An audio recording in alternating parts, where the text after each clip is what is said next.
بسم الله الرحمن الرحيم. طلع البدر علينا من ثنيات الوداع وجب الشكر علينا ماذا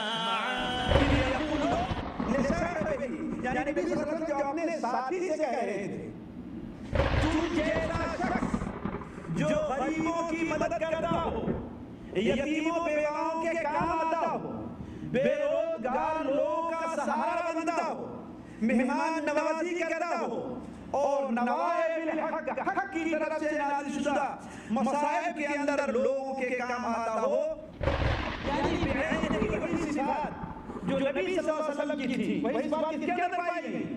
اندر لوگوں کا کسی کیا چھوڑ کر کے آیا؟ اللہ اس کے رسول کو چھوڑ کر کے آیا ہوں. پروانے کو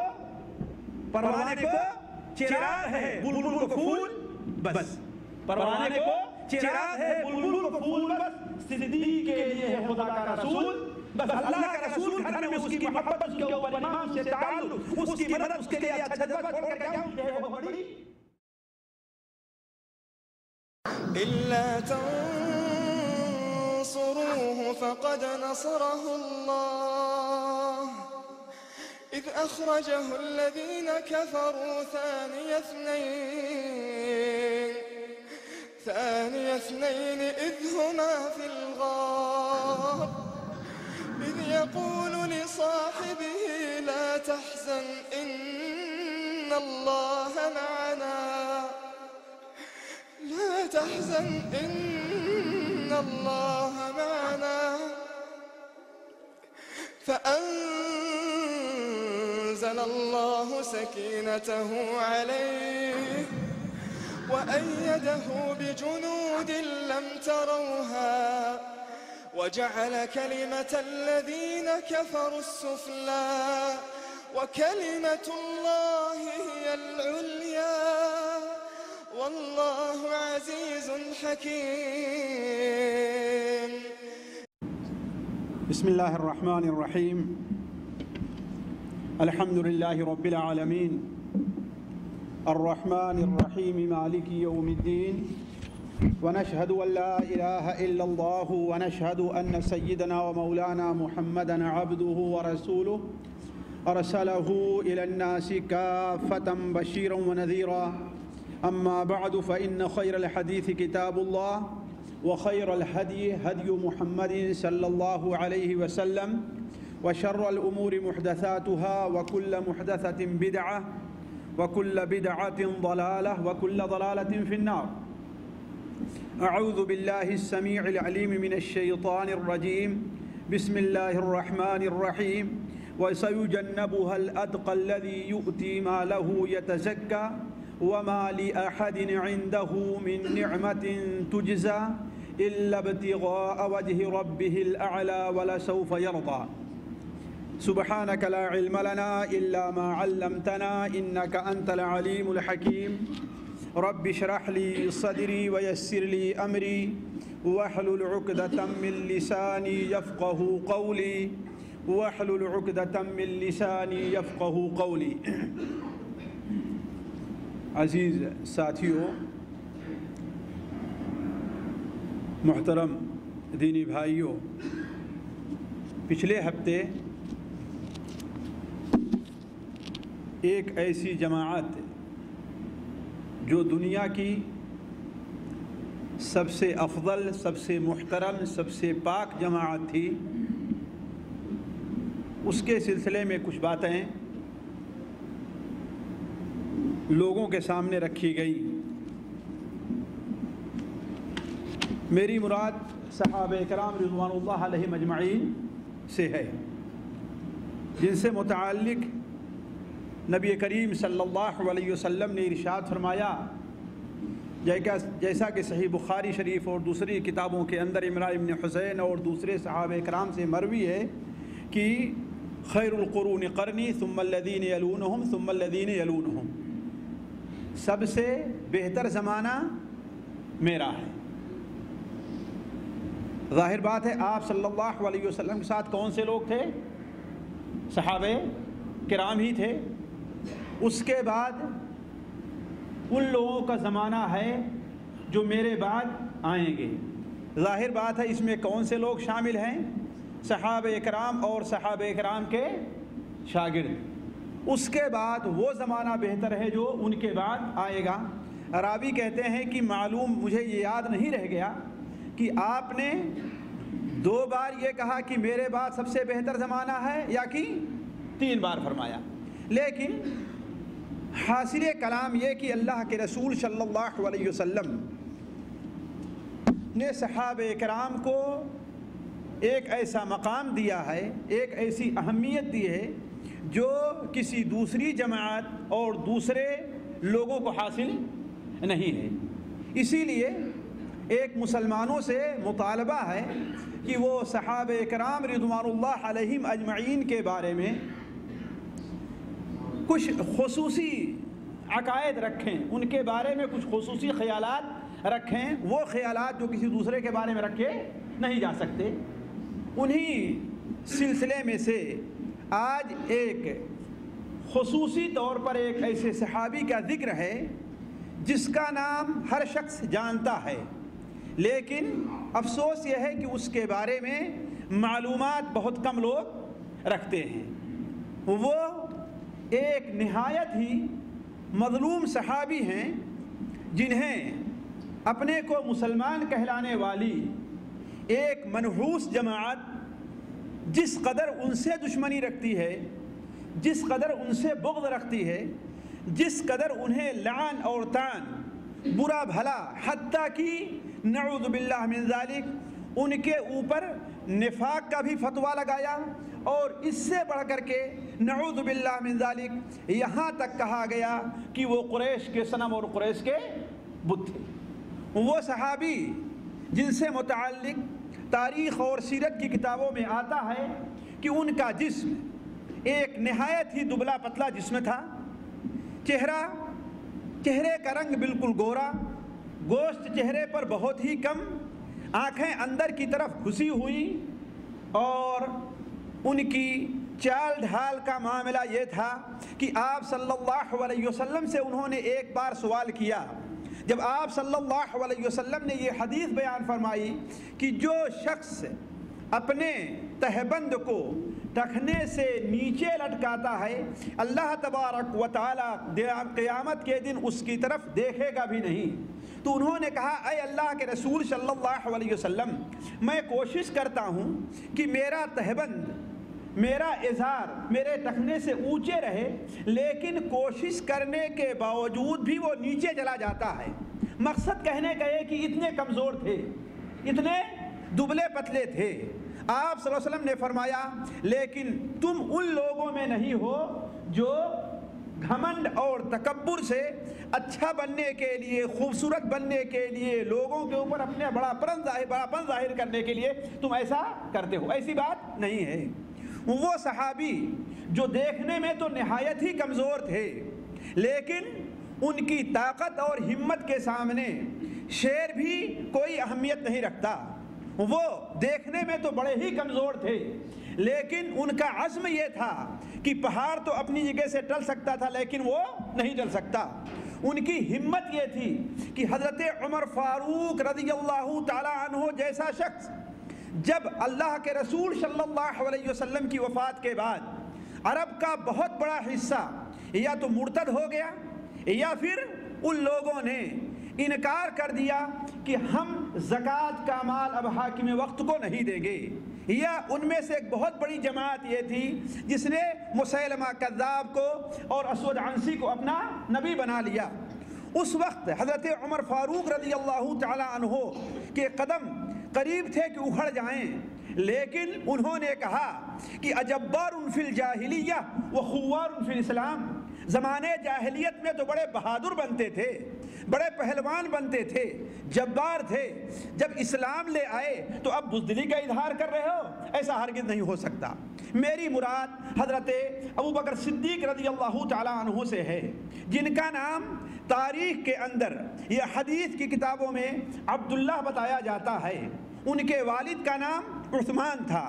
میں یہ باتیں اس لیے ذکر کر رہا ہوں کہ بہت سے لوگ ابوبکر کا نام تو جانتے ہیں لیکن یہ نہیں جانتے کہ ان کا اصل نام کیا ہے، اللہ کے رسول صلی اللہ علیہ وسلم سے ان کا کیا تعلق رہا ہے۔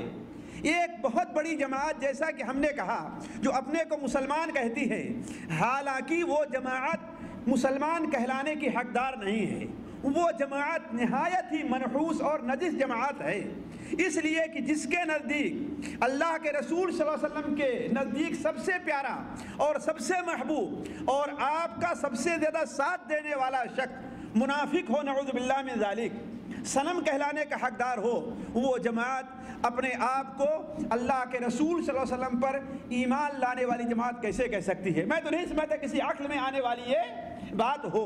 تو حضرت ابوبکر صدیق رضی اللہ تعالیٰ عنہ کا نام کیا تھا؟ عبداللہ تھا۔ آپ کے والد کا نام عثمان تھا، آپ کے دادا کا نام عامر تھا، آپ کے پردادا کا نام عمرو تھا۔ آپ صلی اللہ علیہ وسلم کے ساتھ حضرت ابوبکر صدیق رضی اللہ تعالی عنہ کا سلسلہ نسب چھٹی یا ساتویں پشت میں جا کر کے مل جاتا تھا، یعنی جس طریقے سے نبی صلی اللہ علیہ وسلم قریشی تھے ویسے حضرت ابوبکر رضی اللہ عنہ بھی قریشی تھے۔ جیسے آپ صلی اللہ علیہ وسلم بنو اسماعیل سے تھے ایسے حضرت ابوبکر صدیق بھی بنو اسماعیل سے تھے۔ حضرت ابوبکر صدیق رضی اللہ تعالیٰ عنہ کا نام تو عبداللہ تھا لیکن ان کی کنیت کیا تھی؟ ابو بکر تھی۔ ان کی کنیت ابو بکر تھی۔ بکر کے معنی ہوتا ہے جوان اور مضبوط اونٹ کے، بکر کے معنی ہوتا ہے جوان اور مضبوط اونٹ کے، اس لیے بہت سے لوگ اپنی ہمت کو ظاہر کرنے کے لیے، اپنی بڑائی کو ظاہر کرنے کے لیے اپنی کنیت ابو بکر رکھا کرتے تھے، خواہ ان کے بیٹے کا نام بکر ہو یا نہ ہو۔ حضرت ابوبکر صدیق رضی اللہ تعالی عنہ حدیث کے اندر ان کے مختلف القاب آئے ہوئے ہیں۔ ایک لقب تو ان کا صدیق ہے، ایک لقب صدیق ہے۔ صدیق کے معنی کیا ہوتا ہے؟ سچ بولنے والا، یہی نہیں بلکہ ہر دم سچ بولنے والا۔ صادق کے معنی بھی سچ بولنے والا ہے کہ نہیں؟ لیکن صدیق کے معنی کیا ہے؟ ہر میدان میں، ہر مجال میں، ہر بارے میں، ہر وقت سچ بولنے والا، یہ صدیق ہے۔ اور یہ لقب اللہ کے رسول صلی اللہ علیہ وسلم نے انہیں اللہ تبارک و تعالیٰ کی طرف سے اس وقت دیا تھا جبکہ آپ صلی اللہ علیہ وسلم نے لوگوں کے سامنے یہ بیان کیا کہ مجھے راتوں رات مکہ مکرمہ سے بیت المقدس تک لے جایا گیا اور وہاں سے مجھے ساتوں آسمان کی سیر کرائی گئی۔ تو جیسا کہ مستدرک حاکم وغیرہ میں ہے، بہت سے لوگ جو مسلمان ہو گئے تھے انہیں بھی یہ بات عجیب اور جھوٹی لگی اور وہ مرتد ہو گئے۔ اور قریش کا معاملہ تو ظاہر بات ہے اس سے بڑھ کر کے تھا ہی۔ قریش نے کہا کہ اب یہ تماشا دیکھو، اب تک تو یہی دعویٰ کرتے تھے کہ میں اللہ کا نبی ہوں، میں اللہ کا رسول ہوں، لیکن اتنی بڑی جھوٹ کہ جہاں ہمیں آنے جانے کے لیے مہینے آنے اور مہینے جانے کا وقت لگتا ہے، وہ یہ دعویٰ کر رہے ہیں کہ رات کے ایک ہی حصے میں ہم وہاں پہنچے اور وہاں سے واپس آ گئے، اور صرف پہنچے ہی نہیں بلکہ وہاں سے ہمیں ساتوں آسمان کی سیر کرائی گئی۔ یہ بات لوگ آپس میں اڑا رہے تھے، تعجب کا اظہار کر رہے تھے کہ حضرت ابوبکر صدیق رضی اللہ عنہ اپنے گھر سے باہر نکلے۔ لوگوں نے کہا کہ یہ بتاؤ اگر کوئی شخص یہ کہتا ہے کہ راتوں رات میں شام گیا اور واپس آ گیا تو اس کی بات کو آپ سچ مانیں گے؟ کہا کہ نہیں، اس کی بات کو ہم سچ نہیں مانتے۔ کہا لیکن جس کی نبوت اور رسالت کا آپ نے اقرار کیا ہے وہ یہ کہہ رہا ہے کہ راتوں رات میں وہاں تک گیا اور پھر واپس بھی آ گیا۔ حضرت ابوبکر صدیق رضی اللہ عنہ نے کیا بیان فرمایا؟ اگر وہ یہ بات کہہ رہے ہیں تو سچ کہہ رہے ہیں، اگر انہوں نے یہ بات کہی ہے تو حق ہے۔ اسی وقت لوگوں نے کہا کہ آپ اس کو قبول کرنے کے لیے تیار ہیں کہ ایک انسان رات کے پوری رات میں نہیں بلکہ رات کے ایک حصے میں مکہ مکرمہ سے لے کر کے شام ارض مقدسہ تک پہنچ جائے اور واپس چلے آئے، کہا کہ تم لوگ بے وقوف ہو، بے عقل ہو، ہم تو اس سے بڑی بات کی تصدیق کرتے ہیں، ہم تو یہ مانتے ہیں کہ صبح اور شام ان کے پاس آسمان سے وحی آتی ہے، جب ہم اتنی بڑی بات کی تصدیق کر لیتے ہیں تو ان کے مکہ مکرمہ سے بیت المقدس جانے کی تصدیق کیوں نہیں کریں گے؟ حضرت عائشہ رضی اللہ تعالیٰ بیان فرماتی ہیں کہ اسی دن سے حضرت ابوبکر صدیق کا لقب کیا بن گیا؟ صدیق بن گیا۔ ایک بار حضرت ابوبکر صدیق رضی اللہ تعالیٰ عنہ کہیں سے تشریف لے آ رہے تھے، آپ صلی اللہ علیہ وسلم نے انہیں دور سے دیکھا اور کہا انت عتیق اللہ فی الارض علیہ السلام، اس زمین میں آپ اللہ تبارک و تعالیٰ کے جہنم سے آزاد کردہ بندے ہیں، یعنی آپ زمین پر چل رہے ہیں لیکن اللہ تعالیٰ نے آپ کو جہنم سے آزاد کر دیا ہے۔ تو اسی دن سے آپ کا لقب ایک عتیق بن گیا۔ حضرت ابوبکر صدیق کے مختلف القاب تاریخ کی کتابوں میں ملتے ہیں۔ ایک لقب آپ کا الصاحب ملتا ہے کہ آپ کا لقب کیا تھا؟ صاحب تھا۔ کیوں؟ یہ لقب علماء نے کہاں سے لیا ہے؟ قاری صاحب بتلائیں کہاں سے لیا ہے؟ صاحب الغار تو کوئی بات ہوئی نہیں، کسی آیت سے کسی حدیث سے یہ لقب لیا علماء نے کہاں سے لیا ہے؟ ذرا عقل دوڑائیں تھوڑی سی، ذاکرے کو معلوم ہو جائے گا کہاں سے لیا ہے۔ ہاں سورہ توبہ کی اس آیت سے، جی اذ اخرجہ الذین کفروا ثانی اثنین اذ ہما فی الغار اذ یقول لصاحبہ لا تحزن، اذ یقول لصاحبہ، یعنی نبی صلی اللہ علیہ وسلم جو اپنے ساتھی سے کہہ رہے تھے، ہے کہ نہیں ہے؟ اور مفسرین کا، محدثین کا، تمام صحابہ کرام کا، تمام علماء کا یہ اتفاق ہے اور یہ کہنا ہے کہ اس سے مراد کون ہے؟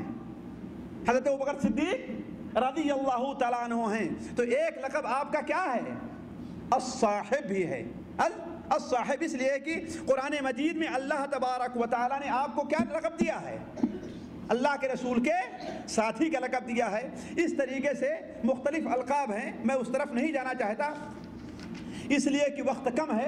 بات مجھے آپ کے سامنے جو اللہ کے رسول صلی اللہ علیہ وسلم نے حضرت ابوبکر کو جو مقام دیا تھا، یا اللہ تبارک و تعالیٰ سب سے پہلے آپ کو جو مقام دیا ہے، میں اس طرف آپ کو لے آنا چاہتا ہوں تاکہ آپ کے سامنے بھی اس ناپاک جماعت، اس نجس اور منحوس جماعت جو اپنے کو تو مسلمان کہتی ہے اور اللہ کے رسول صلی اللہ علیہ وسلم کا کلمہ پڑھتی ہے اور آپ کے سب سے عظیم، سب سے قریبی، سب سے اہم دوست اور ساتھی کو دوسری طرف گالیاں اور برا بھلا بھی کہتی ہے، ان کی بات کی، ان کی غلطیوں اور ان کی برائیوں کا اچھی طریقے سے آپ کو احساس ہو جائے۔ اس سے پہلے دیکھیے حضرت ابوبکر صدیق رضی اللہ تعالیٰ عنہ کی پیدائش عام طور پر مفسرین کے، مؤرخین کے قول کے مطابق عام الفیل کو ہے۔ عام الفیل، عام الفیل کس کو کہتے ہیں؟ جی ہاں، جس سال ابرہا نے بیت اللہ شریف کو ڈھانے کے لیے مکہ مکرمہ کا قصد کیا تھا، ہے کہ نہیں ہے؟ جس وقت ہاتھی لے کر کے آیا تھا، لیکن اللہ تبارک و تعالیٰ نے حدود حرم میں داخل ہونے سے پہلے اسے روک دیا تھا، ہے کہ نہیں؟ اور چڑیوں کو بھیجا تھا اللہ تبارک و تعالیٰ نے، ہر چڑیے کے چونچ میں اور ان کے دونوں پیروں میں، ہر چڑیے کے پاس 3 کنکڑیاں تھیں۔ کتنی؟ ایک چونچ میں تھی اور 2 ان کے پیروں میں تھی، اور انہی چڑیوں کے ذریعے ابرہا اور اس کے لشکر کو اللہ تعالیٰ نے ہلاک اور برباد کر دیا تھا، جیسا کہ اللہ قرآن مجید میں ارشاد فرماتا ہے الم تر کیف فعل ربک باصحاب الفیل الم یجعل کیدہم فی تضلیل۔ تو جس سال یہ حادثہ پیش آیا ہے، اسی سال یا اس کے 2 سال 3 مہینے بعد حضرت ابوبکر صدیق رضی اللہ تعالیٰ عنہ کی پیدائش ہے۔ بعض علماء کے قول کے مطابق حضرت ابوبکر صدیق رضی اللہ تعالیٰ عنہ اللہ کے رسول صلی اللہ علیہ وسلم کے ہم عمر تھے، اور بعض لوگ کہتے ہیں کہ آپ کے ہم عمر نہیں بلکہ آپ سے 2 سال 3 مہینے یا اسی کے قریب وہ چھوٹے تھے۔ تو حضرت ابوبکر صدیق کی پیدائش کس سال ہے؟ عام الفیل یا اس کے کچھ بعد ہے۔ زمانے جاہلیت میں حضرت ابوبکر صدیق رضی اللہ تعالیٰ عنہ کو عرب کے اندر ایک مقام حاصل تھا۔ قریش کے یہاں آپ کو امانت دار سمجھا جاتا تھا. اور بڑی خوبی آپ یہ دیکھیے, بڑی خوبی دیکھیے کہ میں صرف ایک چیز طرف اشارہ کر کے آگے بڑھتا ہوں. اللہ کے رسول صلی اللہ علیہ وسلم نے حضرت خدیجہ رضی اللہ تعالیٰ عنہ کے سے آ کر کے جب یہ بیان کیا کہ مجھے اپنی جان کا خطرہ ہے, وہ کب؟ آپ لوگوں نے بار بار سنا ہوگا جب آپ کے اوپر پہلی بار وحی نازل ہوئی تو حضرت خدیجہ نے کیا کہا تھا کہ نہیں, اللہ تعالیٰ آپ کو ضائع کیوں, کیا بیان کیا تھا؟ آپ کی 3 یا 4 صفتیں بیان کی تھیں. پہلی صفت تو یہ ہے کہ آپ غریبوں اور یتیموں اور بیواؤں کے ماوا اور ملجا ہیں. جو لوگ بے روزگار ہیں آپ ان کی مدد کرتے ہیں, آپ مہمان نوازی کرتے ہیں, اور اللہ تبارک و تعالیٰ کی طرف سے نازل شدہ مصائب پر لوگوں کی آپ مدد کرتے ہیں. یہ آپ کی صفات کتنے بیان کی تھی حضرت خدیجہ رضی اللہ تعالیٰ عنہ نے. معلوم یہ ہوا کہ اگرچہ وہ لوگ کفر کی حالت میں تھے لیکن یہ سمجھتے تھے کہ یہ کام نیکی کے ہیں, اور جو شخص یہ کام کرتا ہے اوپر والا اسے کبھی بھی. اور ساتھیوں یہ بڑی اہم چیز ہے, اسلام ہمیں اس کی دعوت دیتا ہے, اور یہ ایسی چیزیں ہیں کہ اگر ایک کافر بھی ان چیزوں کو اپنا لیتا ہے تو اللہ تبارک و تعالیٰ دنیا میں بھی اس کی روزی کے اندر برکت دیتا ہے اور اسے نیک نامی دیتا ہے. غریبوں کی مدد کرنا, مہمان نوازی کرنا, جو لوگ بے روزگار ہوں, مجبور ہوں, پریشان حال ہوں, ان کی روزی وغیرہ ان کی مدد کرنا, اور اللہ کی طرف سے جب کوئی مصیبت اور پریشانی نازل ہو, عام بلا عام مصیبت آ جائے تو اس پر لوگوں کی مدد کرنا. اسی لیے امام ابن تیمیہ رحمہ اللہ نے ایک جگہ بڑی بہترین بات کہی ہے کہ اگر حاکم مسلمان ہے, اگر حاکم مسلمان ہے اور وہ اپنی پبلک اور اپنی رعایا کے ساتھ انصاف سے کام لیتا ہے, مسلمان نہیں, نعوذ باللہ, اگر حاکم مسلمان ہے لیکن اپنی پبلک کے لیے اچھا نہیں ہے, وہ ان کے اوپر ظلم کرتا ہے, زیادتی کرتا ہے, پریشان کرتا ہے, تو مسلمان ہونے کے باوجود بھی اللہ تعالیٰ اس حکومت کو باقی نہیں رکھتا, اس حکومت کو باقی نہیں رکھتا ہے.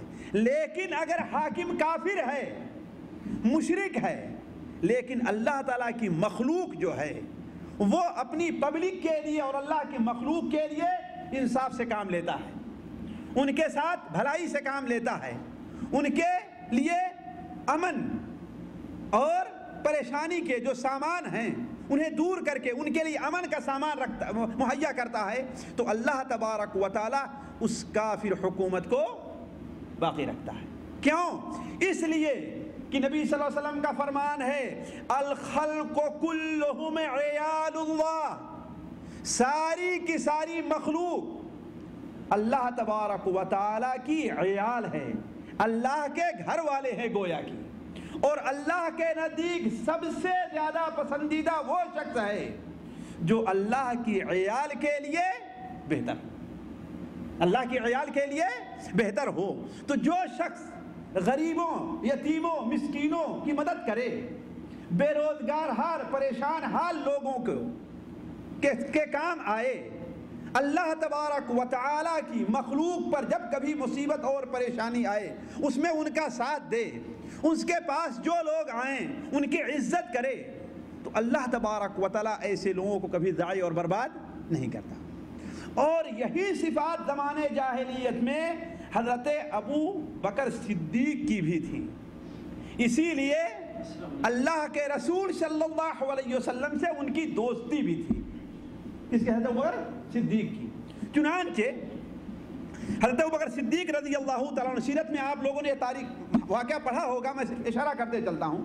جب ہجرت حبشہ کا ارادہ کیا انہوں نے اور برکے غماد تک 3 دن کے فاصلے پر پہنچ گئے, تو ابن الدغنہ جو قبیلے قارہ کا رئیس تھا ان سے ملاقات ہوتی ہے اور وہ پوچھتا ہے کہ آپ کہاں جا رہے ہیں؟ کہا میں اللہ تعالیٰ کی وسیع زمین میں کہیں نکل جا رہا ہوں جہاں رہ کر کے اللہ تعالیٰ کی عبادت کر سکوں, نماز پڑھ سکوں, قرآن مجید کی تلاوت کر سکوں, اس لیے کہ مکہ کے لوگوں نے اس کام سے یا ان کاموں سے ہمیں روک دیا ہے. تو ابن الدغنہ نے کیا کہا, تم جیسا شخص جو غریبوں کی مدد کرتا ہو, یتیموں بیواؤں کے کام آتا ہو، بے روزگار لوگوں کا سہارا بنتا ہو، مہمان نوازی کرتا ہو، اور نوائب الحق، حق کی طرف سے نازل شدہ مصائب کے اندر لوگوں کے کام آتا ہو، وہ نہ کسی شہر سے نکلتا ہے نہ نکالا جاتا ہے۔ یعنی بعینہ ہی وہی صفات جو نبی صلی اللہ علیہ وسلم کی تھی، وہی صفات کس کے اندر پائی گئی؟ حضرت ابوبکر صدیق۔ اسی لیے حضرت ابوبکر صدیق رضی اللہ تعالیٰ عنہ نبی کریم صلی اللہ علیہ وسلم کے خصوصی دوستوں میں تھے، اور زمانے جاہلیت میں انہوں نے شراب پینا بند کر دیا تھا، شراب نہیں پیتے تھے۔ کیوں؟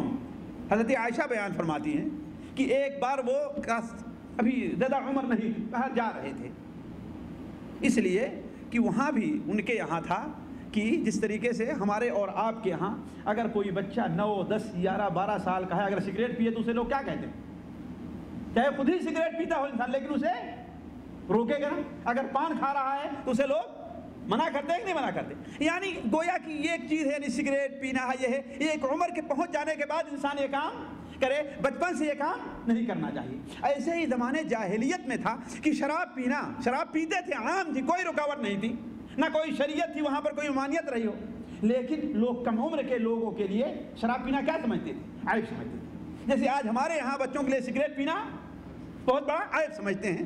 بڑا اگر جو سگریٹ پیتا ہے، خود ہی کا سگریٹ نہ پیتا ہو، لیکن بچے بھی دیکھے گا تو کیا کہے گا، ارے یہ کیا کام کر رہے ہیں؟ تو حضرت ابوبکر کی عمر ابھی زیادہ نہیں تھی، دیکھا کہ ایک شخص شراب کے نشے میں بالکل دھت ہے، بالکل مست ہے۔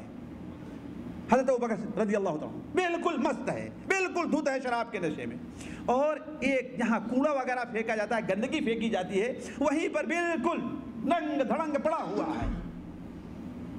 کیا کرتا ہے کہ گندگی کو ہاتھ میں لیتا ہے اور اپنے منہ کے قریب لے جاتا ہے، جب اس کی بد محسوس ہوتی ہے تو اس کو پھر پھینک دیتا ہے۔ حضرت ابوبکر صدیق نے کہا رضی اللہ عنہ کہ جو چیز انسان کی یہ حالت بنا دے، جو چیز انسان کی یہ حالت بنا دے، وہ اس لائق نہیں ہے کہ اسے استعمال کیا جائے۔ اسی دن سے انہوں نے اپنے اوپر شراب کو حرام کر لیا اور شراب نہیں پی۔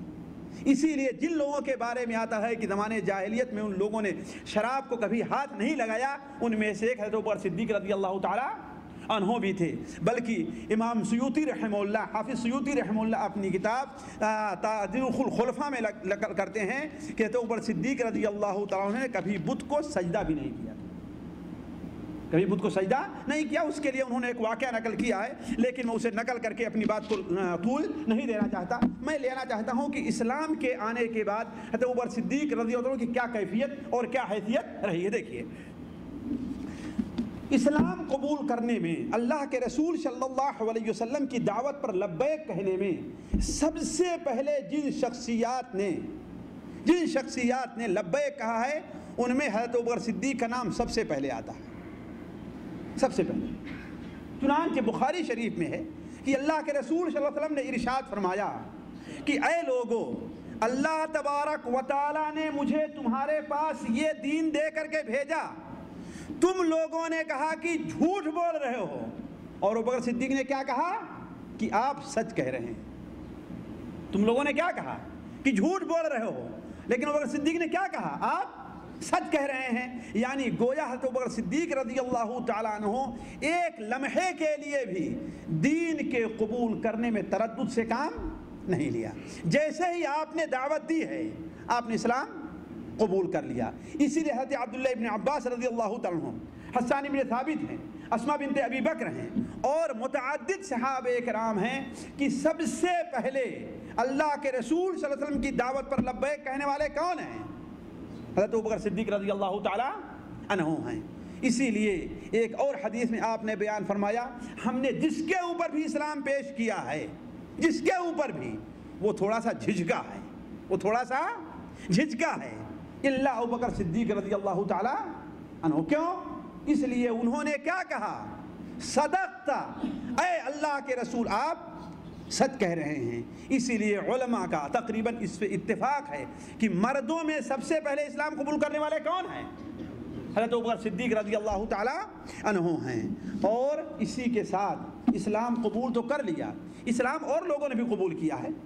سب سے پہلے اسلام قبول کرنے والوں میں، عورتوں میں کون ہیں؟ حضرت خدیجہ ہیں۔ بچوں میں کون ہیں؟ حضرت علی رضی اللہ عنہ ہیں. غلاموں میں کون ہیں؟ حضرت زید ابن حارثہ ہیں. اور مردوں میں کون ہیں؟ سارے لوگ دعوت تو قبول کر لیے, اپنی اپنی حیثیت تک اللہ کے رسول نے مدد کی ہے, ہر نے مدد کی ہے.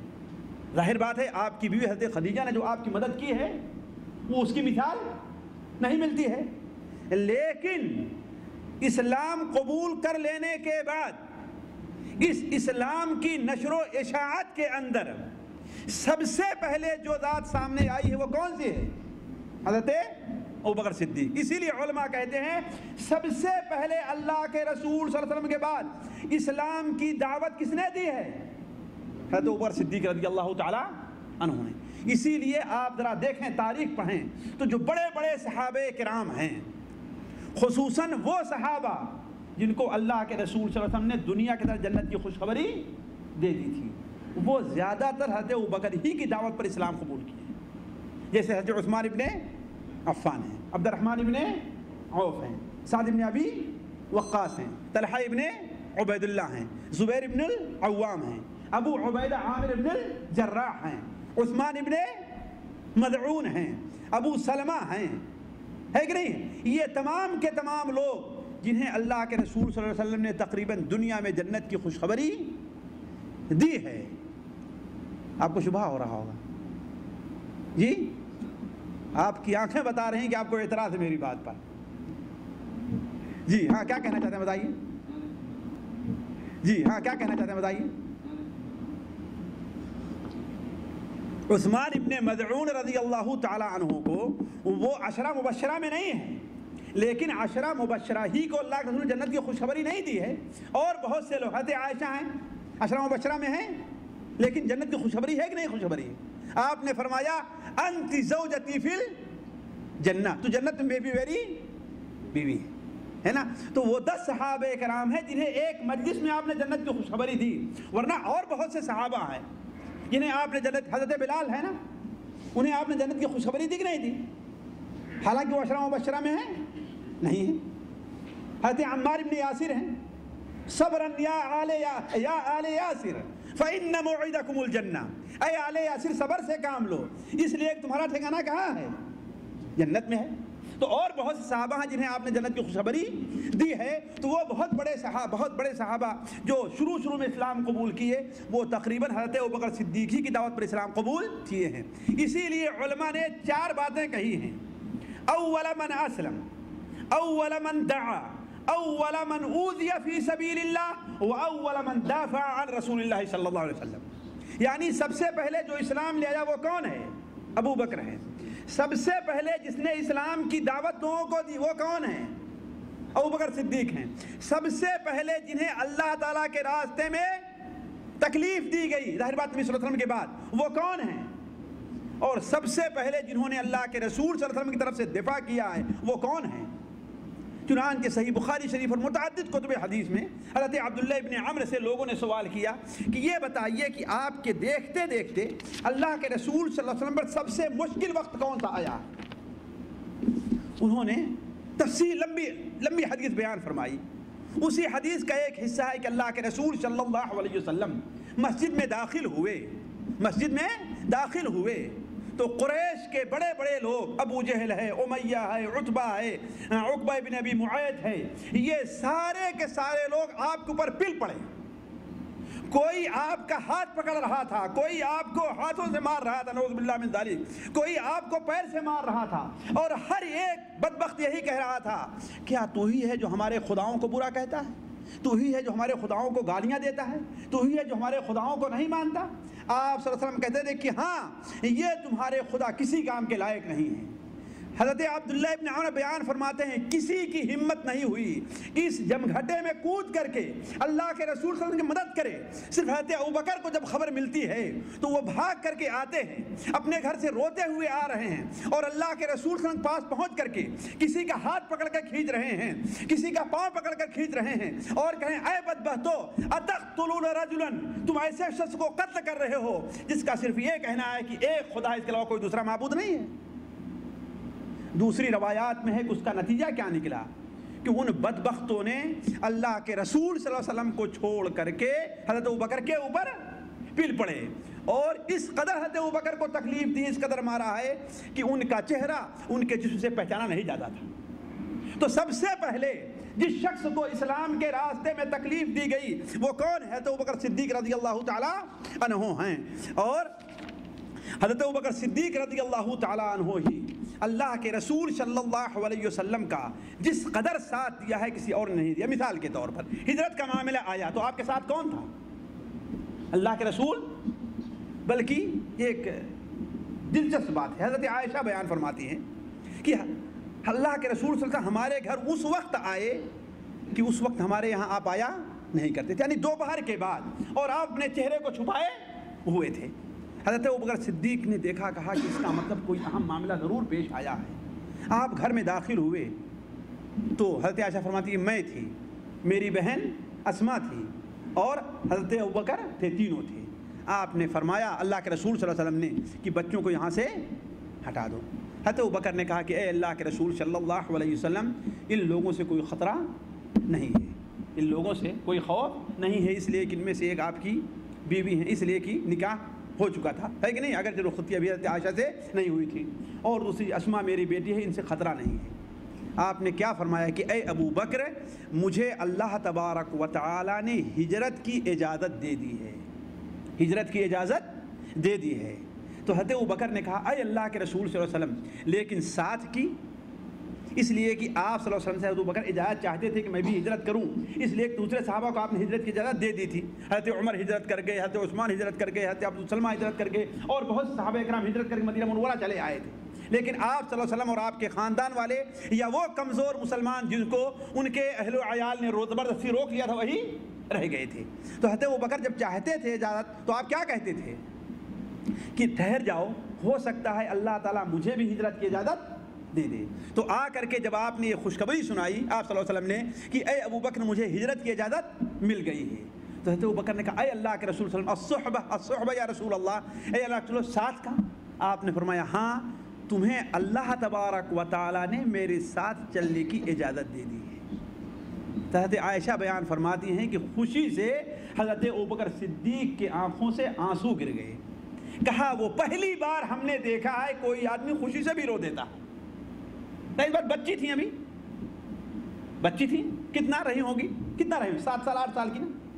اس سے پہلے مجھے تجربہ نہیں تھا کہ کوئی آدمی خوشی سے بھی رو دیتا ہے۔ جیسا کہ اردو کا ایک شاعر کہتا ہے نا کہ جو آتا ہے خوشی کی انتہا پر، جو آتا ہے خوشی کی انتہا پر، بہت روئے تھے اس آنسو کے خاطر۔ تو حضرت ابوبکر صدیق رضی اللہ تعالیٰ عنہ اللہ کے رسول صلی اللہ علیہ وسلم کے ساتھ سفر ہجرت میں بھی تھے، اور آپ لوگوں نے بار بار وہ قصے سنے ہوں گے کہ غار تک آپ نے کیسے ان کا ساتھ دیا۔ غار کے منہ پر پہنچ کر کے آپ صلی اللہ علیہ وسلم نے حضرت ابوبکر نے اللہ کے رسول صلی اللہ علیہ وسلم کو روک دیا کہ اے اللہ کے رسول صلی اللہ علیہ وسلم مجھے پہلے اندر جانے دیجئے، تاکہ اگر کوئی چھپا ہوا ہے، کوئی زہریلا جانور ہے تو اس کا حملہ میرے اوپر ہو، آپ کے اوپر نہ ہو۔ یہاں پر ابھی میں ایک لطیفہ بتاؤں کہ یہیں موجود ہیں ایک صاحب، وہ بیان کرتے تھے کہ ہم نے ایک قوالی میں سنا ہے، قوالی میں کیا سنا ہے کہ حضرت ابوبکر صدیق رضی اللہ تعالیٰ عنہ جب غار کے اندر تھے، تو یہ قصہ بڑا مشہور ہے نا کہ حضرت ابوبکر صدیق رضی اللہ تعالیٰ عنہ نے جا کر کے غار میں جتنے سوراخ تھے ہر سوراخ کو بند کر دیا۔ حالانکہ یہ صحت کے درجے کو نہیں، سیرت کتابوں میں بڑی مشہور بات ہے، اور ایک سوراخ یا 2 سوراخ باقی رہ گیا تھا۔ حضرت ابوبکر صدیق نے اس میں اپنے انگوٹھے کو، ہے کہ نہیں، آپ حضرت ابوبکر صدیق کے پیر پر سر رکھ کر کے لیٹ بھی گئے تھے، اور جب زہریلے جانور نے ڈنک مارا تو بعض روایات میں ہے کہ حضرت ابوبکر آپ صلی اللہ علیہ وسلم کی محبت اور خوف میں کہ ابھی تو وہ زہریلا جانور مجھے ہی ڈنک مار رہا ہے، کہیں ایسا نہ ہو کہ اس کی تکلیف برداشت کر کے میں اپنے پیر کو نکال لوں تو وہ جانور اللہ کے رسول صلی اللہ علیہ وسلم پر حملہ نہ کر دے، اس خوف سے۔ اور بعض لوگ یہ کہتے ہیں کہ تکلیف سے حضرت ابوبکر کی آنکھوں سے آنسو گر گئے، اور اللہ کے رسول صلی اللہ علیہ وسلم کے جب چہرے پر گرے تو آپ بیدار ہوئے، ہے کہ نہیں۔ دیکھیے کوئی بڑی بعید بات نہیں ہے، لیکن مجھے جو کہنا ہے کہ وہ سانپ کون تھا؟ وہ سانپ حضرت موسیٰ علیہ السلام کے زمانے میں تھا۔ کہتے موسیٰ علیہ السلام نے جب ایک بار اپنے ساتھیوں سے کہا کہ ایک ایسا نبی پیدا ہونے والا ہے جس کی صفات یہ ہوگی یہ ہوگی یہ ہوگی، تو ان کے ایک ساتھی نے کہا کہ آخر ان کو میں دیکھوں گا کیسے، ان سے ملاقات کیسے ہوگی؟ تو حضرت موسیٰ نے دعا کر دی، وہ سانپ بن گیا اور اسی غار میں آ کر کے چھپا ہوا تھا. اس طریقے سے اللہ کے رسول کو اس نے دیدار کیا. یہ افسانہ ہے، یہ بکواس ہے، یہ صرف قوال لوگوں کی باتیں ہیں، اہل علم کی باتیں نہیں ہیں. یہ کسی کتاب میں آپ کو نہیں ملے گی.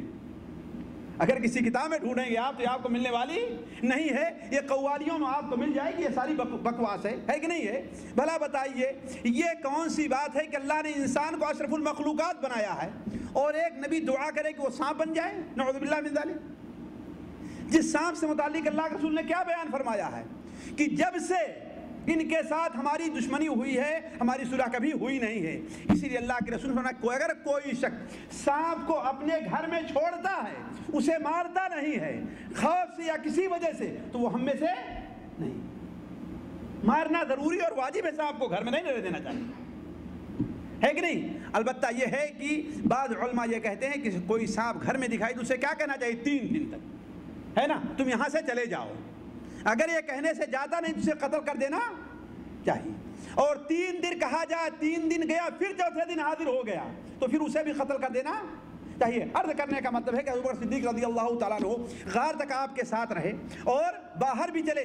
پورے سفر کے اندر حضرت ابو بکر صدیق رضی اللہ عنہ نے اللہ کے رسول کا کیسے ساتھ دیا، ایک بڑی لمبی بحث ہے. کہنے کا مطلب اگر کوئی آپ صلی اللہ علیہ وسلم اتنا معتبر ہوتا، اتنا محبوب ہوتا تو آپ اسے اپنے ساتھ لے کر کے چلتے.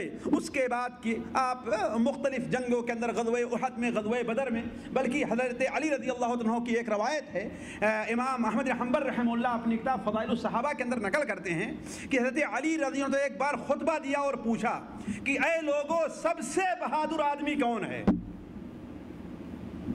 اے لوگوں سب سے بہادر شخص کون ہے؟ لوگوں نے کہا کہ آپ ہیں. کس کو؟ حضرت کہا کہ میں بہادر ہوں، اگر کوئی شخص مجھ سے مقابلہ کرنے آئے تو مجھے پچھاڑ دیتا ہوں، ہم نے پچھاڑ دیا ہے. لیکن اگر حقیقت میں سب سے بہادر آدمی پوچھو تو کون ہے؟ وہ حضرت ابوبکر صدیق رضی اللہ تعالیٰ عنہ. کیوں؟ اس لیے غزوہ بدر کے موقع پر آپ صلی اللہ علیہ وسلم کو جس چھپر کے اندر رکھا گیا تھا، آپ صلی اللہ علیہ وسلم نگرانی کرنے کے لیے پوری رات جاگ کر کے کس نے نگرانی کی تھی؟ حضرت ابوبکر صدیق رضی اللہ تعالیٰ عنہ نے، تاکہ کوئی دشمن آپ کے قریب نہ آ پائے. تو کہا سب سے بہادر کون سا شخص ہے؟ وہ شخص ہے. پھر کہا یہ بتاؤ سب سے بہادر حضرت ابوبکر صدیق تھے یا مومن آل فرعون تھا جس نے فرعون کے سامنے اسلام کو چھپائے تھا لیکن حضرت موسیٰ علیہ السلام طرف دفاع کر رہا تھا؟ لوگوں نے کہا مومن آل فرعون. کہا کہ یہ بات نہیں ہے، مومن آل فرعون یہ تھا جو اپنے ایمان کو چھپائے ہوئے تھا، لیکن حضرت ابوبکر صدیق رضی اللہ عنہ اپنے ایمان کو ظاہر کر کے مکہ میں اللہ کے رسول صلی اللہ علیہ وسلم سے دفاع کر رہے تھے. تو تمام صحابہ کرام بھی یہ مانتے تھے کہ حضرت ابوبکر صدیق رضی اللہ تعالیٰ عنہ بڑے ہی بہادر اور بڑے ہی اہم تھے. اللہ کے رسول صلی اللہ علیہ وسلم ساتھ غزوہ بدر میں دیا، غزوہ احد میں دیا، صلح حدیبیہ کے موقع پر، اور غزوہ حنین کے موقع پر جہاں چند 3-4 صحابی آپ صلی اللہ علیہ وسلم کے ساتھ رہ گئے تھے، ان میں ایک حضرت ابوبکر صدیق رضی اللہ تعالیٰ عنہ بھی تھے. اور ایک بڑی اہم بات میں آپ لوگوں سے عرض کروں، دیکھیے آپ صلی اللہ علیہ وسلم کا انتقال ہوا، آپ لوگ بار بار یہ قصہ پڑھ چکے ہیں، ہے کہ نہیں؟ آپ صلی اللہ علیہ وسلم کی وفات پر مسلمانوں کو کتنی تکلیف پہنچی تھی. حضرت انس بن مالک بیان فرماتے ہیں کہ 2 دن ہم نے دیکھے ہیں مدینہ منورہ، ایک دن کہ اتنا روشن دن آج تک ہم نے نہیں دیکھا ہے، اور ایک دن کہ اتنا تاریک دن ہم نے کبھی دیکھا نہیں. وہ دونوں دن کون سے ہیں؟ پہلا دن جس دن اللہ کے رسول صلی اللہ علیہ وسلم مدینہ منورہ میں داخل ہوئے تھے، اتنی خوشی کی لہر ہم نے کبھی مدینہ منورہ میں دیکھی نہیں، اتنا روشن دن ہم نے کبھی دیکھا نہیں ہے. اور سب سے تاریک دن کون ہے؟ جس دن آپ صلی اللہ علیہ وسلم کا جنازہ مدینہ منورہ سے اٹھا اور آپ کا انتقال ہوا ہے. کہا اتنا تاریک دن ہم نے نہیں. اس کا اندازہ لگائیں کہ کتنے صحابہ کرام ہیں جن کے ہوش باقی نہیں رہ گئے، کتنے صحابہ کرام ہیں واللہ جو اپنے پیر پر کھڑے نہیں رہ گئے. ان میں حضرت عمر فاروق رضی اللہ تعالیٰ عنہ جیسے بھی لوگ ہیں. وہ کہتے ہیں واللہ ما حملتنی قدمایا، میرے قدموں میں کھڑے ہونے کی طاقت نہیں رہ گئی تھی. کب؟ جب آپ صلی اللہ علیہ وسلم کا انتقال ہوا۔ ایسے موقع کے اوپر حضرت عمر صدیق کا ثابت قدم رہ جانا یہ بڑی اہم چیز ہے۔ ساتھیوں دیکھیے، خوشی کا جب موقع ہوتا ہے تو بہت سے لوگ اپنے ہوش حواس کو باقی رکھ لیتے ہیں، لیکن غمی کے موقع پر بہت سے لوگ اپنے ہوش حواس کو غائب کر دیتے ہیں۔ آپ لوگ شاید تجربہ نہ ہو بہت سے لوگوں کو، میں اپنا ایک تجربہ بتاؤں۔ یہ بچہ جو ہے یہ سامنے بیٹھا ہوا ہے، جانتے ہیں اس کو سب لوگ نا، اس کی چنچل بچپن سے تھا، اس کی عمر تقریباً رہی ہوگی 4 سال 5 سال کے قریب، 4 سال 5 سال کے قریب۔ ہم لوگ عمرہ کرنے گئے تھے، یعنی ایک مثال دے رہا ہوں کہ دیکھیے، انسان خوشی میں تو اپنے ہوش حواس کو باقی رکھ لیتا ہے، لیکن غمی کے موقع پر غمی پر انسان اپنے ہوش حواس کو باقی رہ جائے، یہ انسان کی بہادری اور اس کا کمال رہا کرتا ہے۔ اسی لیے بہت سے لوگ، ان کے قصے آپ نے پڑھے ہوں گے کہ ان کے اوپر جب غمی کا وقت آیا تو وہ ہنسنے لگے۔ کیوں؟ اس لیے کہ غمی کو کس طریقے سے برداشت کیا جائے اور ایمان کے دائرے میں کس طریقے سے رکھا جائے اسے وہ سنبھال نہیں سکے۔ جس طریقے سے ہمارے نبی صلی اللہ علیہ وسلم کے سامنے آپ کے بیٹوں کا، آپ کی اولاد کا، آپ کے پوتے نوازوں کا انتقال ہو رہا ہے، لیکن آپ صلی اللہ علیہ وسلم صرف آنسو آپ کی آنکھ سے گرتے ہیں اور آگے کچھ ہوتا نہیں۔ تو غمی کے موقع پر انسان اپنے حواس کو باقی رکھ جائے، یہ بڑا مسئلہ ہوتا ہے۔ تو یہ ہم عمرہ کر رہے تھے، صحیح کر رہے تھے کہ یہ غائب ہو گیا، صحیح کر رہے تھے کہ یہ بچہ غائب ہو گیا۔ اب ایسا کرتے تھے کہ ہم 2-1 بچوں کو لے لیا اور اس کی والدہ 2-1 بچوں کو لے کر کے جو ہے سعی میں اپنا یا عمرے میں رہا کرتے تھے، اس لیے کہ اکٹھا رہنے سے غائب ہونے کا زیادہ خطرہ رہتا ہے، اور 2-2 3-3 آدمی ہو جائیں تو یہ آدمی کیا ہے، ایک دوسرے کو پکڑے رہتا ہے، کنٹرول میں رہتا ہے۔ یہ بچہ غائب ہو گیا، صحیح کرتے ہوئے پہنچے تو کہنے لگے کہ بچہ تو غائب۔ ہم نے کہا چلو مل جائے گا، آدھا گھنٹہ ہو گیا، نہیں۔ اس کے بعد جب دیر ہو گئی تو ہم دونوں کیا ہے ڈھونڈنا شروع کیے، وہ ایک طرف ہیں، ہم ایک طرف ہیں، وہ ایک طرف، بہت دیر کے بعد جو ہے ایک طرف سے میں آیا، ایک طرف سے میں آیا تو کیا دیکھتا ہوں کہ اس کی والدہ ہیں، دوپٹہ کہاں ہے یہاں تک پہنچ گیا ہے، دونوں آنکھوں سے آنسو کی لڑیاں جھر رہی ہیں۔ ایک بچہ پتہ نہیں معاذ تھا یا سلمہ تھی بچی، اس کا ہاتھ پکڑے ٹہر رہی ہیں۔ ہم نے کہا یہ کیا ہے؟ کہا کہ سلمان نہیں مل رہا ہے۔ ہم نے کہا تم نے اپنی کیفیت کیا بنا رکھی؟ یعنی یہ ہوش نہیں ہے کہ وہ پردے میں ہے کہ بغیر پردے کے، یہ ہوش نہیں ہے۔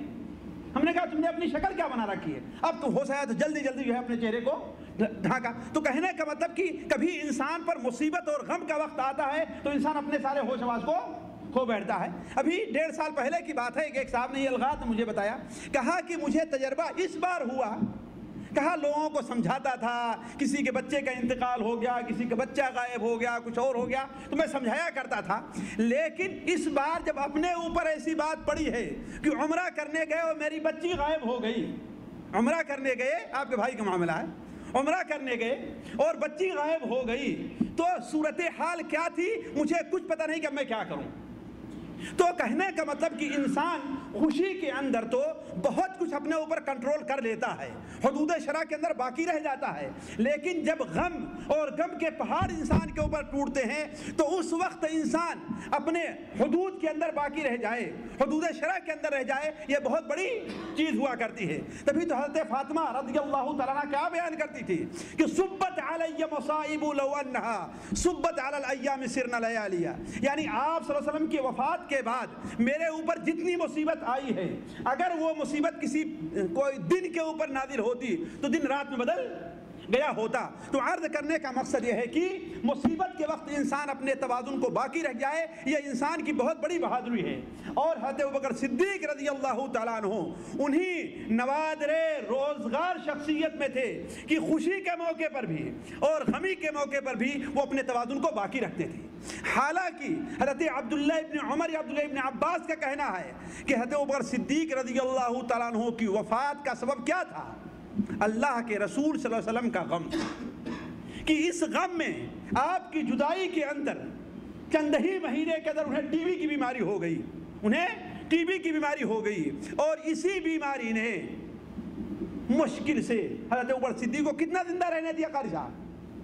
2 سال 3 مہینے یا 4 مہینے، اسی میں ان کا انتقال ہو گیا۔ یعنی اتنا بڑا غم انہیں لاحق ہوا تھا، اور غم لاحق کیوں نہ ہوتا، کیوں نہ لاحق ہوتا؟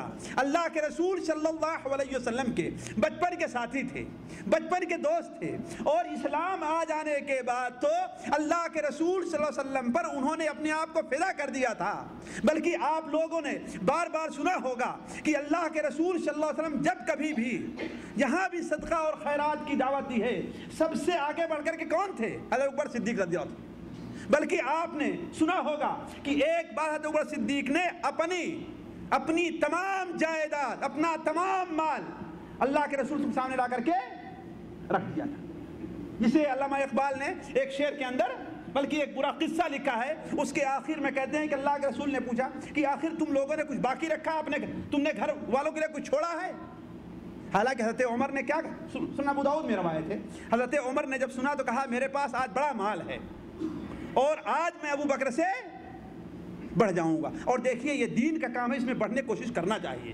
وَفِي ذَلِكَ فَلْيَتَنَافَسِ الْمُتَنَافِسُونَ، دنیا کے بارے میں نہیں البتہ دین کے بارے میں کوشش کرنا چاہیے کہ انسان اپنے ساتھی سے بڑھ کر کے، اس کا ساتھی ہے اگر 1000 خرچ کر رہا ہے تو دکھانے کے لیے نہیں، اللہ تعالیٰ کے لیے انسان 1500 خرچ کرے، 2000 خرچ کرے، یہ اچھی چیز ہے۔ تو حضرت عمر رضی اللہ عنہ نے کہا کہ آج میں حضرت ابوبکر سے بڑھ جاؤں گا، اور بہت زیادہ ان کے پاس پیسہ تھا، لائے اور اپنے گھر کی آدھی دولت اللہ کے رسول صلی اللہ علیہ وسلم کو دے دیا۔ آپ نے پوچھا اے عمر اپنے گھر والوں کے لیے بھی کچھ چھوڑا ہے کہ نہیں چھوڑا ہے؟ کہا اے اللہ کے رسول صلی اللہ علیہ وسلم آج اتنا زیادہ لے کر کے آیا ہوں لیکن آدھا بچوں کے لیے چھوڑ کر کے، اتنے میں حضرت عمر صدیق رضی اللہ عنہ آ گئے اور کیا کیا، اپنے گھر کی ساری جائیداد، سارا اثاثہ، جو غلام تھے وہ بھی لے آئے، جو لونڈیاں تھیں ان کو بھی لے آئے، گھوڑا تھا اس کو بھی لا کر کے دے دیا، درہم و دینار سے سارا کا سارا لا کر اللہ کے رسول کے سامنے رکھ دیا۔ آپ نے پوچھا اے ابو بکر آخر بچوں کے لیے بھی کچھ چھوڑا ہے کہ نہیں چھوڑا ہے، ان کا بھی خیال کرنا چاہیے۔ تو انہوں نے کیا جواب دیا تھا، بچوں کے لیے کیا چھوڑ کر کے آیا ہوں؟ اللہ اور اس کے رسول کو چھوڑ کر کے آیا ہوں۔ پروانے کو چراغ ہے بلبل کو پھول بس، پروانے کو چراغ ہے بلبل کو پھول بس، صدیق کے لیے ہے خدا کا رسول بس۔ اللہ کا رسول گھر میں اس کی محبت، اس کے اوپر ایمان، اس سے تعلق، اس کی مدد، اس کے لیے اچھا جذبہ چھوڑ کر کے آؤں، یہ بہت بڑی چیز ہے۔ تو اتنی محبت تھی اللہ کے رسول صلی اللہ علیہ وسلم سے، اس کے باوجود یہ اتنا بڑا غم جو آیا ہے اس میں ثابت قدم رہ گئے۔ حضرت عمر نے تو یہاں تک اعلان کر دیا تھا کہ اگر کوئی یہ کہتا ہے کہ اللہ کے رسول صلی اللہ علیہ وسلم کا انتقال ہوا ہے تو اس کی گردن مار دوں گا۔ لیکن حضرت عمر صدیق نے کیا کہا، باقی رہے اور کہا کہ جو محمد صلی اللہ علیہ وسلم کو پوجتا ہو، جو ان کی عبادت کرتا ہو، وہ سمجھ لے کہ اب ان کا انتقال ہو چکا ہے۔ فَإِنَّ مُحَمَّدًا قَدْ مَاتَ، محمد صلی اللہ علیہ وسلم کے اوپر موت طاری ہو گئی ہے۔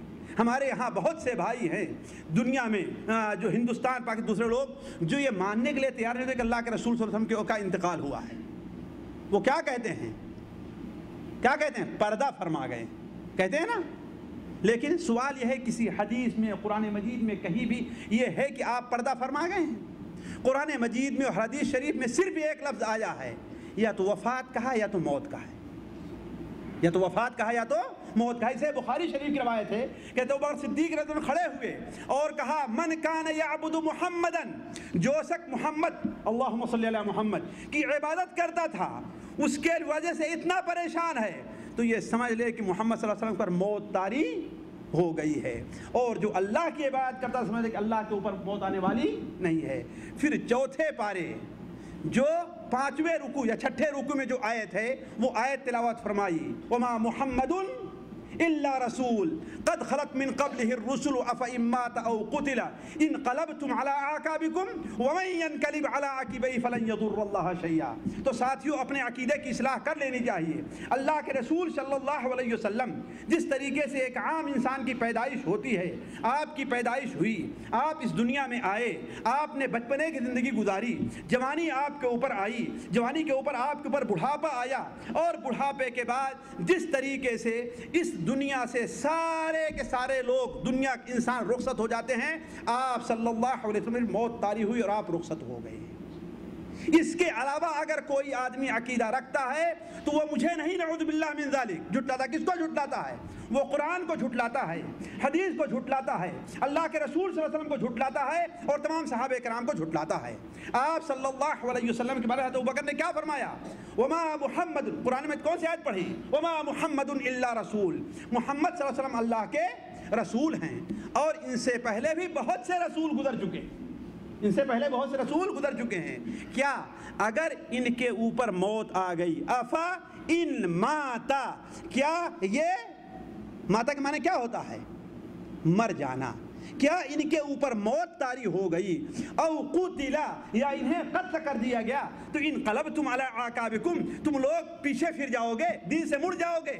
ومن ینقلب علی عقبیہ، اور جو دین سے پھر جائے گا وہ اپنا نقصان کرے گا، اللہ تعالیٰ کوئی نقصان نہیں ہوگا۔ تو ایسے موقع میں تو صدیق رضی اللہ تعالیٰ عنہ اس کے اوپر قائم رہے۔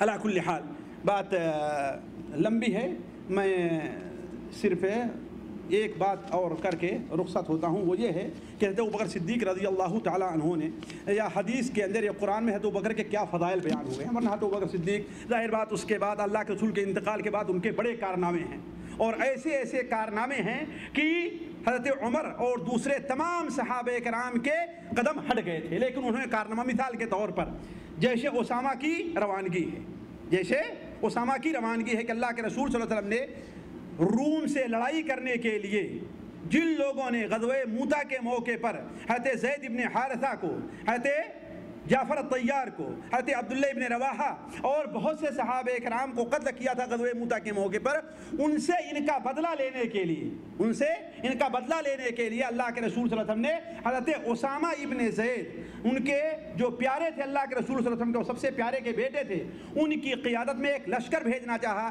لیکن لشکر ابھی جرف کے قریب تھا کہ اللہ کے رسول صلی اللہ علیہ وسلم طبیعت خراب ہونے لگی، اس لیے وہیں پر لشکر رک گیا تھا۔ تو اللہ کے رسول صلی اللہ علیہ وسلم نے جس لشکر کو بھیجنا چاہا تھا، حضرت عمر صدیق نے اسے لشکر کو بھیجنے سے روکا نہیں ہے، بلکہ سارے مسلمان صحابہ کرام کہنے لگے کہ ایسا کرتے ہیں وہ لشکر بعد میں بھیجیں گے، لیکن آپ نے کہا جس جھنڈے کو اللہ کے رسول نے اپنے ہاتھ سے باندھا ہے ابوبکر اس کو کبھی بھی کھول نہیں سکتا، اور چنانچہ وہ لشکر بھیجا گیا، اور لشکر وہاں سے کامیاب ہو کر کے واپس آیا۔ مانعین زکوٰۃ، جن لوگوں نے زکوٰۃ دینے سے انکار کر دیا تھا، ان سے آپ نے لڑائی کی۔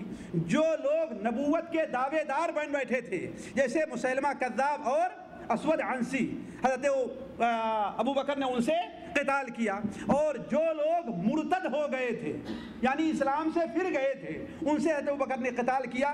یہ ایسے مواقف ہیں کہ اگر حضرت ابوبکر صدیق رضی اللہ عنہ شاید نہ ہوتے تو اسلام کی اس وقت جو کیفیت ہے، یعنی جتنی دور تک اسلام پھیل چکا ہے شاید اتنی دور تک نہ پھیلتا، لیکن اللہ تبارک و تعالیٰ نے حضرت ابوبکر صدیق رضی اللہ عنہ کے ذریعے اس چیز کو باقی رکھا۔ لیکن میں آپ کے سامنے جو بات رکھنا چاہتا ہوں وہ یہ ہے، دیکھیے قرآن مجید میں اور حدیث میں حضرت ابوبکر صدیق کی بڑی فضیلتیں بیان ہوئی ہیں، میں صرف اشارہ کرتے چلوں گا، مشکل سے 10 منٹ میں اپنی بات ختم کرتا ہوں۔ دیکھیے قرآن مجید کی بہت سی آیتیں ہیں جو حضرت ابوبکر کے بارے میں نازل ہوئی ہیں، خصوصاً 3 آیتیں ساتھیوں بڑی وضاحت کے ساتھ ہیں۔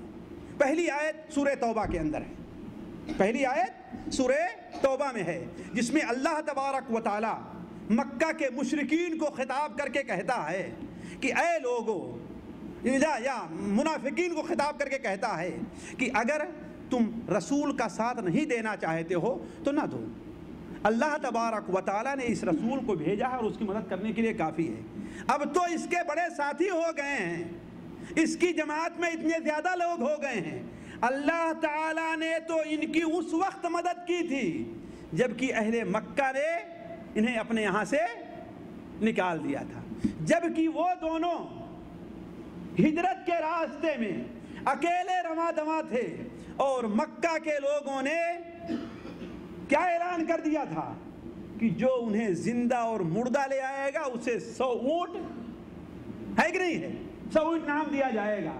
تو جو اللہ تعالیٰ ان کی اس وقت مدد کر سکتا ہے وہ اللہ تعالیٰ بعد میں بھی ان کی مدد کر سکتا ہے۔ تو وہاں پر اللہ تو خصوصاً حضرت ابوبکر کا ذکر کیا، اذ یقول لصاحبہ لا تحزن ان اللہ معنا، جبکہ وہ اپنے ساتھی سے کہہ رہا تھا، کس سے؟ حضرت ابوبکر صدیق رضی اللہ عنہ کی، لا تحزن، تم غمگین نہ ہو، اللہ ہمارے ساتھ ہے۔ یہ بات کب کہی تھی اللہ کے رسول صلی اللہ علیہ وسلم نے؟ غار میں آپ صلی اللہ علیہ وسلم بیٹھے ہوئے تھے، حضرت ابوبکر صدیق نے کہا اے اللہ کے رسول، کافر لوگ غار کی منہ تک پہنچ چکے ہیں، بلکہ علامہ البانی رحمہ اللہ الصحیحہ کے اندر ایک حدیث نقل کرتے ہیں کہ ان میں سے ایک شخص غار کے منہ تک پہنچا اور غار کے منہ کی طرف کھڑے ہو کر کے پیشاب کرنا شروع کر دیا، پیشاب کرنا شروع کر دیا۔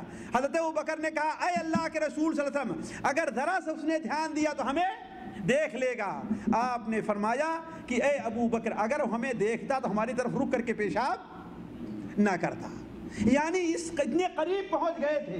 حضرت ابو بکر کو اپنا اوپر خوف نہیں تھا، اپنے اوپر غم نہیں تھا، بلکہ اللہ کے رسول صلی اللہ علیہ وسلم پر غم تھا کہ آپ صلی اللہ علیہ وسلم پکڑ لیے گئے تو مکہ کے لوگوں نے یہ فیصلہ کر لیا ہے کہ اسے اب زندہ نہیں چھوڑنا۔ کیوں؟ اس لیے کہ اس سے ایک دن پہلے یہ فیصلہ ہو چکا تھا۔ کیا فیصلہ ہو چکا تھا؟ کہ آپ صلی اللہ علیہ وسلم کو قتل کر دیا جائے، ہے کہ نہیں ہے؟ یہ فیصلہ ہو چکا تھا۔ تو آپ صلی اللہ علیہ وسلم نے جب حضرت ابوبکر کی یہ کیفیت، یہ ان کی پریشانی دیکھی تو آپ نے کیا کہا؟ لا تحزن، اے ابوبکر پریشان نہ ہو، ہم صرف دو ہی آدمی نہیں ہیں بلکہ میرے ساتھ کیا ہے؟ اللہ تبارک و تعالی ہے۔ فانزل اللہ سکینتہ، اللہ تعالیٰ نے اپنی سکینت نازل فرمائی۔ حضرت عبداللہ ابن عباس بیان فرماتے ہیں یہ سکینت اللہ کے رسول صلی اللہ علیہ وسلم پر نازل نہیں ہوئی تھی۔ کیوں؟ اس لیے آپ پر تو پہلے ہی سکینت طاری تھی۔ یہ سکینت کس پر نازل ہوئی ہے؟ حضرت ابوبکر صدیق رضی اللہ عنہ پر۔ دوسری آیت ساتھیوں سورہ نور کے اندر ہے، دوسری آیت سورہ نور میں ہے وَلَا يَعْتَلِ أُولُو الْفَضْلِ مِنْكُمْ وَالسَّعَةِ أَنْ يُؤْتُوا أُولِي الْقُرْبَى، تم میں سے جو لوگ فضل والے ہیں، مال والے ہیں، وہ قسم نہ کھائیں کہ ہم جو ہے اپنے رشتہ داروں پر خرچ نہیں کریں گے۔ یہ قصہ کیا ہے؟ حضرت عائشہ رضی اللہ تعالیٰ عنہ جو حضرت ابوبکر صدیق کی سب سے پیاری بیٹی تھی، حضرت ابوبکر صدیق کی سب سے پیاری بیٹی تھی، نبی صلی اللہ علیہ وسلم کے سب سے پیاری بیوی تھی۔ غزوہ بنو مستلق کے موقع پر منافقین نے، بدبختوں نے حضرت عائشہ پر تہمت لگا دی۔ کس بات کی؟ زنا کی، نعوذ باللہ من ذالک۔ عائشہ صدیقہ بنت صدیق یہ کام کر سکتی ہے؟ حاشا للہ۔ روکتے کام جاتے ہیں کہ ان منافقین بدبختوں کو کیا ہو چکا تھا کہ اللہ کے رسول صلی اللہ علیہ وسلم کی سب سے پیاری بیوی تک تو انہوں نے بخشا نہیں ہے، لیکن آپ صلی اللہ علیہ وسلم کھل کر کے کچھ کہہ نہیں پاتے تھے۔ کیوں؟ اس لیے کہ 40 دن گزر گئے، آپ پر کوئی وحی نازل نہیں ہوئی۔ یہ ہمارے ان بھائیوں کو یہ سبق لینا چاہیے جو کہتے ہیں کہ اللہ کے رسول صلی اللہ علیہ وسلم عالم الغیب تھے۔ اللہ تعالیٰ کے ولیوں کو غیب کی خبر ہوتی ہے۔ حضرت ابوبکر سے بڑا ولی کوئی ہو سکتا ہے؟ کوئی ہو سکتا ہے؟ اگر کوئی سمجھتا ہے کہ ابوبکر سے بڑا کوئی ولی ہے تو اس کا ایمان خطرے میں۔ اللہ کے رسول صلی اللہ علیہ وسلم کی سب سے پیاری بیوی حضرت ابوبکر کی سب سے پیاری بیٹی کے اوپر زنا کی تہمت لگائی جا رہی ہے، لیکن چونکہ ان دونوں نے دیکھا نہیں ہے، اسی لیے کسی ایسی بات کا انکار کیسے کر دیا جائے جس کے بارے میں معلومات نہیں ہے۔ وہ یہ کہتے ہیں کہ بھائی میں اپنی بیوی کے اوپر کسی بات کا شبہ نہیں کرتا تھا۔ حضرت ابوبکر صدیق اور ان کی بیوی رو رہے ہیں، رات کے اندر نیند نہیں آتی ہے، کہتے ہیں کہ یہ کون سی مصیبت ہمارے اوپر آئی ہے؟ ایسی بات تو ہمیں زمانے جاہلیت میں بھی نہیں کہی گئی، یعنی ہمیں زمانے جاہلیت میں بھی الزام نہیں لگایا گیا کہ ان کی کسی بیٹی یا بیٹے نے زنا کیا ہو۔ اسلام لانے کے بعد تو یہ بڑی بعید چیز ہے، لیکن حقیقت حال کا پتہ نہیں ہے۔ کتنے دن گزر گئے ساتھیوں؟ 40 دن گزر گئے۔ حضرت عائشہ بیان فرماتی ہیں کہ روتے روتے میرے آنسو خشک ہو گئے تھے، اب میرے اندر آنسو نہیں رہ گئے تھے، پانی نہیں رہ گیا تھا کہ میں دوبارہ روؤں تو میرے آنکھ سے آنسو گریں۔ اب کیا کرتی؟ حقیقت حال کو کس کو خبر ہے؟ اللہ تبارک تعالیٰ۔ جب 45 دن کے بعد وحی نازل ہوتی ہے، 45 دن کے بعد وحی نازل ہوتی ہے تو اللہ تبارک و تعالیٰ کے ذریعے معلوم ہو جاتا ہے کہ حضرت عائشہ کیا ہیں؟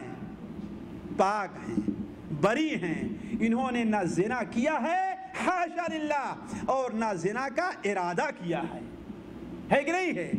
7ویں آسمان سے برات نازل ہو رہی کس کی؟ حضرت عائشہ صدیقہ رضی اللہ عنہ کی۔ اور انہی عائشہ صدیقہ رضی اللہ تعالی عنہا کو جن کی برات کہاں سے اللہ نازل فرماتا ہے؟ 7ویں آسمان سے. اور قرآن مجید کی 16 آیتیں نازل ہوتی ہیں. کتنی؟ 16 آیتیں نازل ہوتی ہیں ان کی برات اور ان کی پاکی بیان کرنے کے لیے.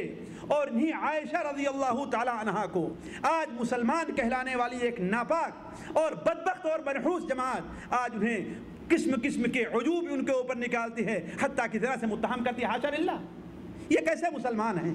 یہ کیسے مسلمان کہلانے کے حقدار ہیں؟ تو جب یہ بات واضح ہو گئی حضرت ابو بکر رضی اللہ عنہ پر کہ ہاں عائشہ کے اوپر الزام لگایا گیا ہے، تو ان الزام لگانے والوں میں منافقین کی چال میں آ کر کے حضرت ابو بکر صدیق کے خالہ یا پھوپھی ذات، خالہ ذات بھائی ہمارے لڑکے مصطح ابن اثاثہ بھی آ گئے. انہوں نے بھی ان کا ساتھ دے دیا تھا. کن کا؟ منافقین کا. اسی لیے ان کے اوپر بھی 80 کوڑے لگائے گئے. حالانکہ حضرت ابو بکر صدیق ان کا خرچ چلایا کرتے تھے. وہ غریب تھے، محتاج تھے، پریشان. کون خرچ چلایا تھا؟ حضرت ابو بکر صدیق رضی اللہ تعالیٰ. جب یہ خبر معلوم ہو گئی تو حضرت صدیق نے قسم کھا لیا کہ اللہ کی قسم اب مصطح کے اوپر 1 درہم اور 1 دینار بھی میں خرچ نہیں کروں گا. کیوں؟ اس لیے کہ اس نے میری عزت سے کھیل کیا ہے. اور ظاہر بات ہمارے اور ہم اور آپ بھی ہوں پھر بھی یہی بات کہیں گے کہ جو میری عزت کے ساتھ کھیل کرے اس کے اوپر میں خرچ کیوں کروں. یہ قسم کھا لی. لیکن اللہ تبارک و تعالیٰ کو یہ قسم پسند نہیں آئی. اللہ نے کیا فرمایا؟ وَلَا يَعْتَلِ أُولِي الْفَضْلِ مِنْكُمْ وَالسَّعَةِ أَنْ يُؤْتُوا أُولِي الْقُرْبَى.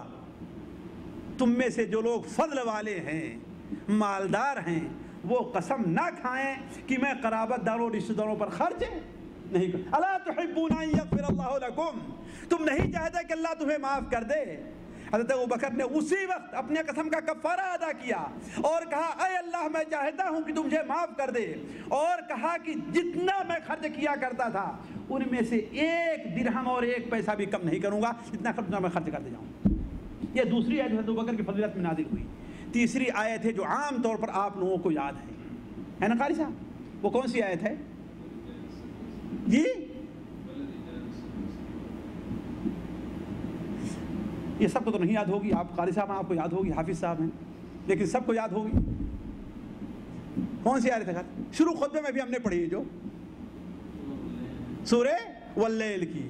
وَسَيُجَنَّبُهَا الْأَتْقَى الَّذِي يُؤْتِي مَالَهُ يَتَزَكَّى. جہنم سے بچا لیا جائے گا وہ شخص جو الاتقا ہے. اسی لیے بہت سے علماء کہتے ہیں الاتقا حضرت ابو بکر صدیق کا لقب ہے. جو سب سے پرہیزگار ہے، جو بہت پرہیزگار ہے، جو بہت متقی ہے، جہنم کی آگ سے بچا لے گا. جو اپنا مال اس لیے خرچ کرتا ہے تاکہ وہ پاک ہو جائے، وہ گناہوں سے پاک ہو جائے. وَسَيُجَنَّبُهَا الْأَتْقَى الَّذِي يُؤْتِي مَالَهُ يَتَزَكَّى وَمَا لِأَحَدٍ عِنْدَهُ مِن نِعْمَةٍ تُجْزَى. اس کے اوپر کسی کا احسان نہیں جس کا وہ بدلہ دے رہا ہو. إِلَّا ابْتِغَاءَ وَجْهِ رَبِّ الْأَعْلَى. صرف اللہ تعالیٰ کو راضی کرنے کے لیے. یہ آیت کب نازل ہوئی ہے؟ یہ آیت کب نازل ہوئی قاری صاحب؟ اللہ کے بندے، بڑی عام چیز ہے، بہت عام ہے. تفسیرت کتابیں آپ لوگ پڑھتے رہے ہیں. حضرت ابو بکر صدیق رضی اللہ تعالی عنہ نے بہت سے لوگوں کو خرید کر کے آزاد کر دیا ہے. کیوں آزاد کیا؟ جس میں حضرت بلال رضی اللہ تعالی عنہ ہیں، ہے کہ نہیں ہے؟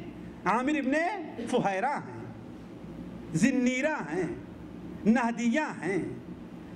6 یا 7 غلاموں کا نام آتا ہے جنہیں ابو بکر نے خرید کر کے آزاد کر دیا. کیوں؟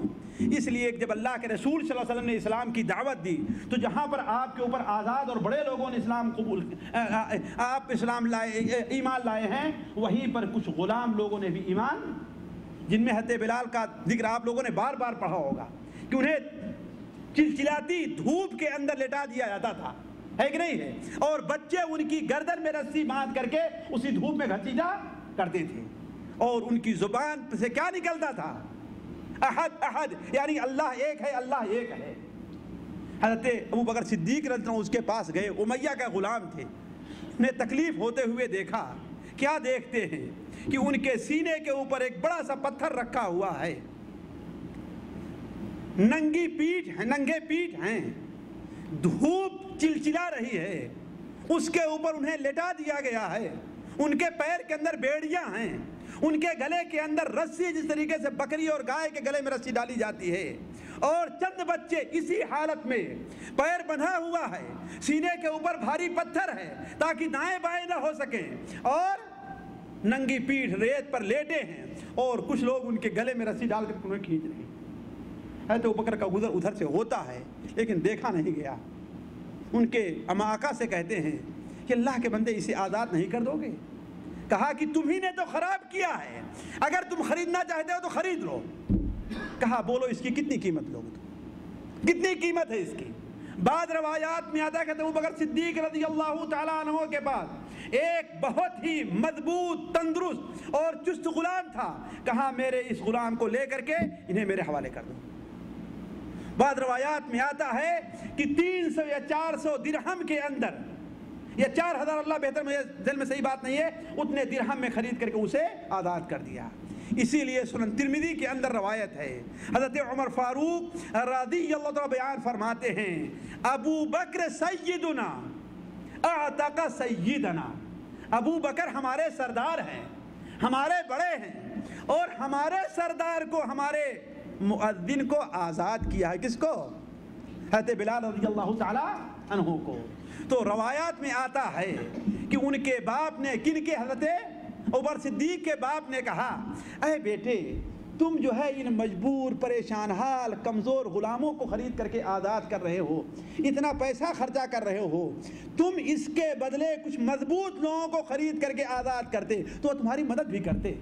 آخر یہ زنیرہ ایک لونڈی ہے جسے لوگوں نے اتنی تکلیف دی ہے کہ اس کی آنکھیں جاتی رہی ہیں، نابینا ہو گئی ہے، یہ نہدیہ، یہ ام عبیس، یہ تمہارے کس کام آ سکتی ہیں، تیرے کیا مدد کریں گی؟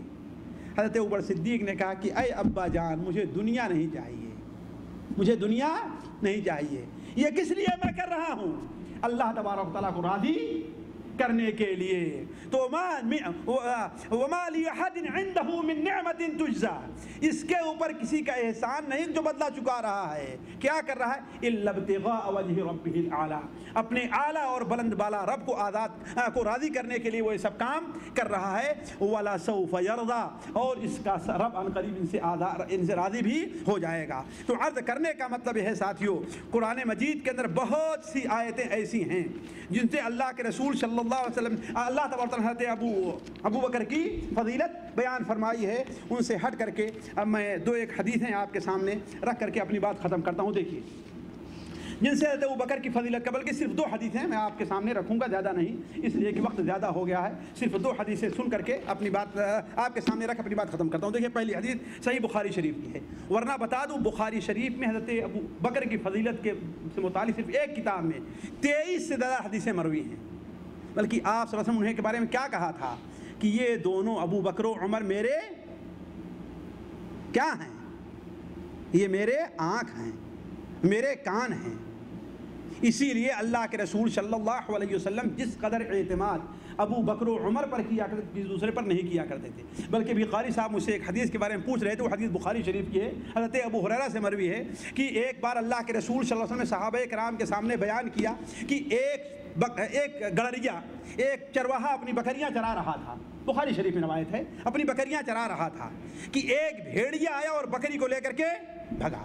وہ شخص بھیڑیے کے پیچھے بھاگا، اور جب بھیڑیا سمجھا کہ اب میں بکری لے کر کے نہیں بھاگ پاؤں گا تو چھوڑ کر کے کچھ دور جا کر کے بیٹھ گیا، اور بیٹھ کر کہتا ہے تم نے ہم سے وہ روزی چھین لی ہے جو اللہ تعالیٰ نے مجھے دیا تھا۔ ایک وقت ایسا آنے والا ہے کہ تمہاری بکریوں کو چرانے والا کوئی نہیں ہوگا، اس وقت مجھ سے کون ان بکریوں کو بچائے گا؟ یعنی قیامت، جس وقت لوگ کو اپنے جانوروں کی فکر نہیں رہ جائے گی۔ انہوں نے کہا کہ عجیب، بھیڑیا اور انسانوں جیسی بات کر رہا ہے۔ صحابہ اکرام نے کہا اے اللہ کے رسول، تو بھیڑیا اور انسانوں جیسی بات کرے؟ کہا کہ ہاں ایسا بات کیا ہے، میں اس پر ایمان لے آتا ہوں اور ابو بکر و عمر بھی اس کے اوپر ایمان لے آتے ہیں. حالانکہ اس مجلس میں ابو بکر و عمر نہیں تھے, لیکن آپ کو ان دونوں پر اتنا اعتماد تھا کہ جو بات آپ کہیں گے یہ اسے انکار کرنے والے, اس پر تعجب کرنے والے نہیں ہیں. اسی طریقے سے آپ نے پھر بیان فرمایا کہ ایک شخص ایک بیل کو لے کر کے جا رہا تھا, ایک گائے کو پکڑے ہوئے تھا اور اس کے پیٹھ پر سامان لادے ہوئے تھے, اس کے پیٹھ پر سامان لادے ہوئے تھا. تو اللہ تعالیٰ اس گائے کو یا بیل کو زبان دیتا ہے اور کہتی ہے, وہ گائے یا وہ بیل کہتا ہے کہ مجھے اللہ تعالیٰ نے کھیت جوتنے اور کھیتی کرنے کے لیے پیدا کیا ہے, مجھے سامان ڈھونے کے لیے اللہ نے نہیں بنایا کہ میرے پیٹھ پر تم نے سامان لاد رکھا ہے. صحابہ کرام نے کہا اے اللہ کے رسول, یہ گائے بات کر رہی تھی, یہ بیل بول رہا تھا. آپ نے فرمایا ہاں میں اس پر ایمان لایا, اور ابو بکر و عمر اس کے اوپر ایمان لے آئے. تو صحابہ کرام یک زبان ہو کر کے بولتے ہیں ہم لوگ ان تمام باتوں پر ایمان لے آتے ہیں جن باتوں پر اللہ کے رسول صلی اللہ علیہ وسلم اور ابو بکر و عمر ایمان لے آتے ہیں. تو عرض کرنے کا مقصد یہ ہے ساتھیو کہ اللہ کے رسول صلی اللہ علیہ وسلم کہتے ہیں ابو بکر و عمر پر بڑا اعتماد تھا, اور آپ کے گویا وہ دونوں وزیر تھے, وہ دونوں وزیر تھے. اسی لیے صحابہ کرام حضرت ابوبکر و عمر کے مقابلے میں کسی دوسرے صحابی کو نہیں رکھا کرتے تھے. تو اس تفصیل میں نہ جا کر کے میں آپ کے سامنے اللہ کے رسول سے 2 حدیثیں بیان کرتا ہوں. دیکھیے, پہلی حدیث صحیح بخاری شریف میں حضرت عمر فاروق رضی اللہ عنہ کا ایک قصہ مروی ہے. بیان کرتے ہیں کہ حضرت عمر فاروق رضی اللہ تعالیٰ عنہ اور ابو بکر صدیق میں ایک بار تھوڑی سی آپس میں تکرار ہو گئی. میں یہ بات اس لیے بیان کر رہا ہوں کہ دیکھیے ساتھیو, کسی صحابی سے یا کسی بڑے سے, کسی امام سے, کسی بزرگ سے کوئی غلطی ہو جانا یہ عجیب بات نہیں, یہ اس کی فطرت میں داخل. کل بنی آدم خطا, ہر انسان کیا ہے, خطا کرتا ہے. لیکن غلطی یہ ہے کہ انسان اپنی غلطی کے اوپر باقی رہ جائے, یہ اصل غلطی ہے. یہ غلطی نہیں ہے کہ اس سے غلطی نہ ہو, یہ تعجب نہیں ہے کہ ان سے غلطی نہ ہو. تعجب یہ ہے کہ ایک مسلمان ایک غلطی کرے اور اس کے اوپر اڑا رہ جائے. مثال کے طور پر ہم 2 بھائیوں میں آپس میں تھوڑی سی تو میں ہوتی ہے, میں ہوتی ہے, رنجش ہو جائے کرتی ہے, بات چیت بند ہوتی ہے. ان سے کہا جائے کہ بھائی دیکھیے معاملہ آیا, اسے رفع دفع کرو, آپس میں دوبارہ مل جاؤ. اس لیے کہ ایک مسلمان کا دوسرے مسلمان سے 3 دن سے زیادہ بات چیت بند رکھنا کیا ہے, جائز نہیں ہے. لیکن ہم اور آپ ماننے کے لیے تیار نہیں ہوتے. ہوتا ہے کہ نہیں ہوتا ہے ماننے, بھائی ٹھیک ہے مولوی صاحب آپ کی سب بات ہم مان لیں گے, لیکن یہ بات ماننے کے لیے یہاں تک کہتے ہیں لوگ آپ جو کہیے آپ کی سب بات مان لے رہے ہیں, لیکن مجھے اس بارے میں آپ مجبور نہ کیجیے. اللہ کے بندے میں مجبور نہیں کر رہا ہوں, اللہ تعالیٰ مجبور کر رہا ہے, اللہ کے رسول صلی اللہ علیہ وسلم مجبور کر رہے ہیں. تو کہنے کا مطلب یہ تعجب کی بات نہیں ہے کہ کسی انسان سے غلطی نہ ہو. تعجب یہ ہے کہ ایک مسلمان کو سے غلطی ہو اور اپنی غلطی کے اوپر وہ باقی اور اڑا رہ جائے. تو حضرت ابوبکر صدیق رضی اللہ تعالیٰ عنہ اور حضرت عمر فاروق رضی اللہ تعالیٰ عنہ میں آپس میں تھوڑی سی بات چیت ہو گئی. حضرت ابوبکر صدیق نے کوئی ایسی بات کہہ دی جو عمر رضی اللہ تعالیٰ عنہ کو لگ گئی. حضرت عمر نے ابوبکر صدیق رضی اللہ عنہ کا خیال کیا اور خاموش ہو گئے. حضرت ابوبکر صدیق کو احساس ہوا کہ ہم نے کوئی بڑی بات کہہ دی ہے. حضرت ابوبکر صدیق نے کہا کہ اے عمر مجھے معاف کر دو. عمر خاموش رہ گئے. اے عمر مجھے معاف کر دو. عمر خاموش رہ گئے رضی اللہ عنہما. اے عمر مجھے معاف کر دو. حضرت عمر رضی اللہ تعالیٰ عنہ اپنے گھر چلے گئے. حضرت عمر صدیق ان کے پیچھے پیچھے جاتے ہیں, دروازے تک پہنچے, کہتے رہے اے عمر ہمیں معاف کر دو. لیکن عمر رضی اللہ عنہ بڑی تکلیف پہنچی تھی, انہوں نے کوئی اپنی زبان سے کوئی بات نہیں نکالی, یہاں تک کہ دروازہ بند کر کے اندر چلے گئے. اللہ کے رسول صلی اللہ علیہ وسلم مسجد کے اندر موجود تھے. حضرت ابوبکر صدیق رہے تو وہاں سے اللہ کے رسول کے پاس آئے.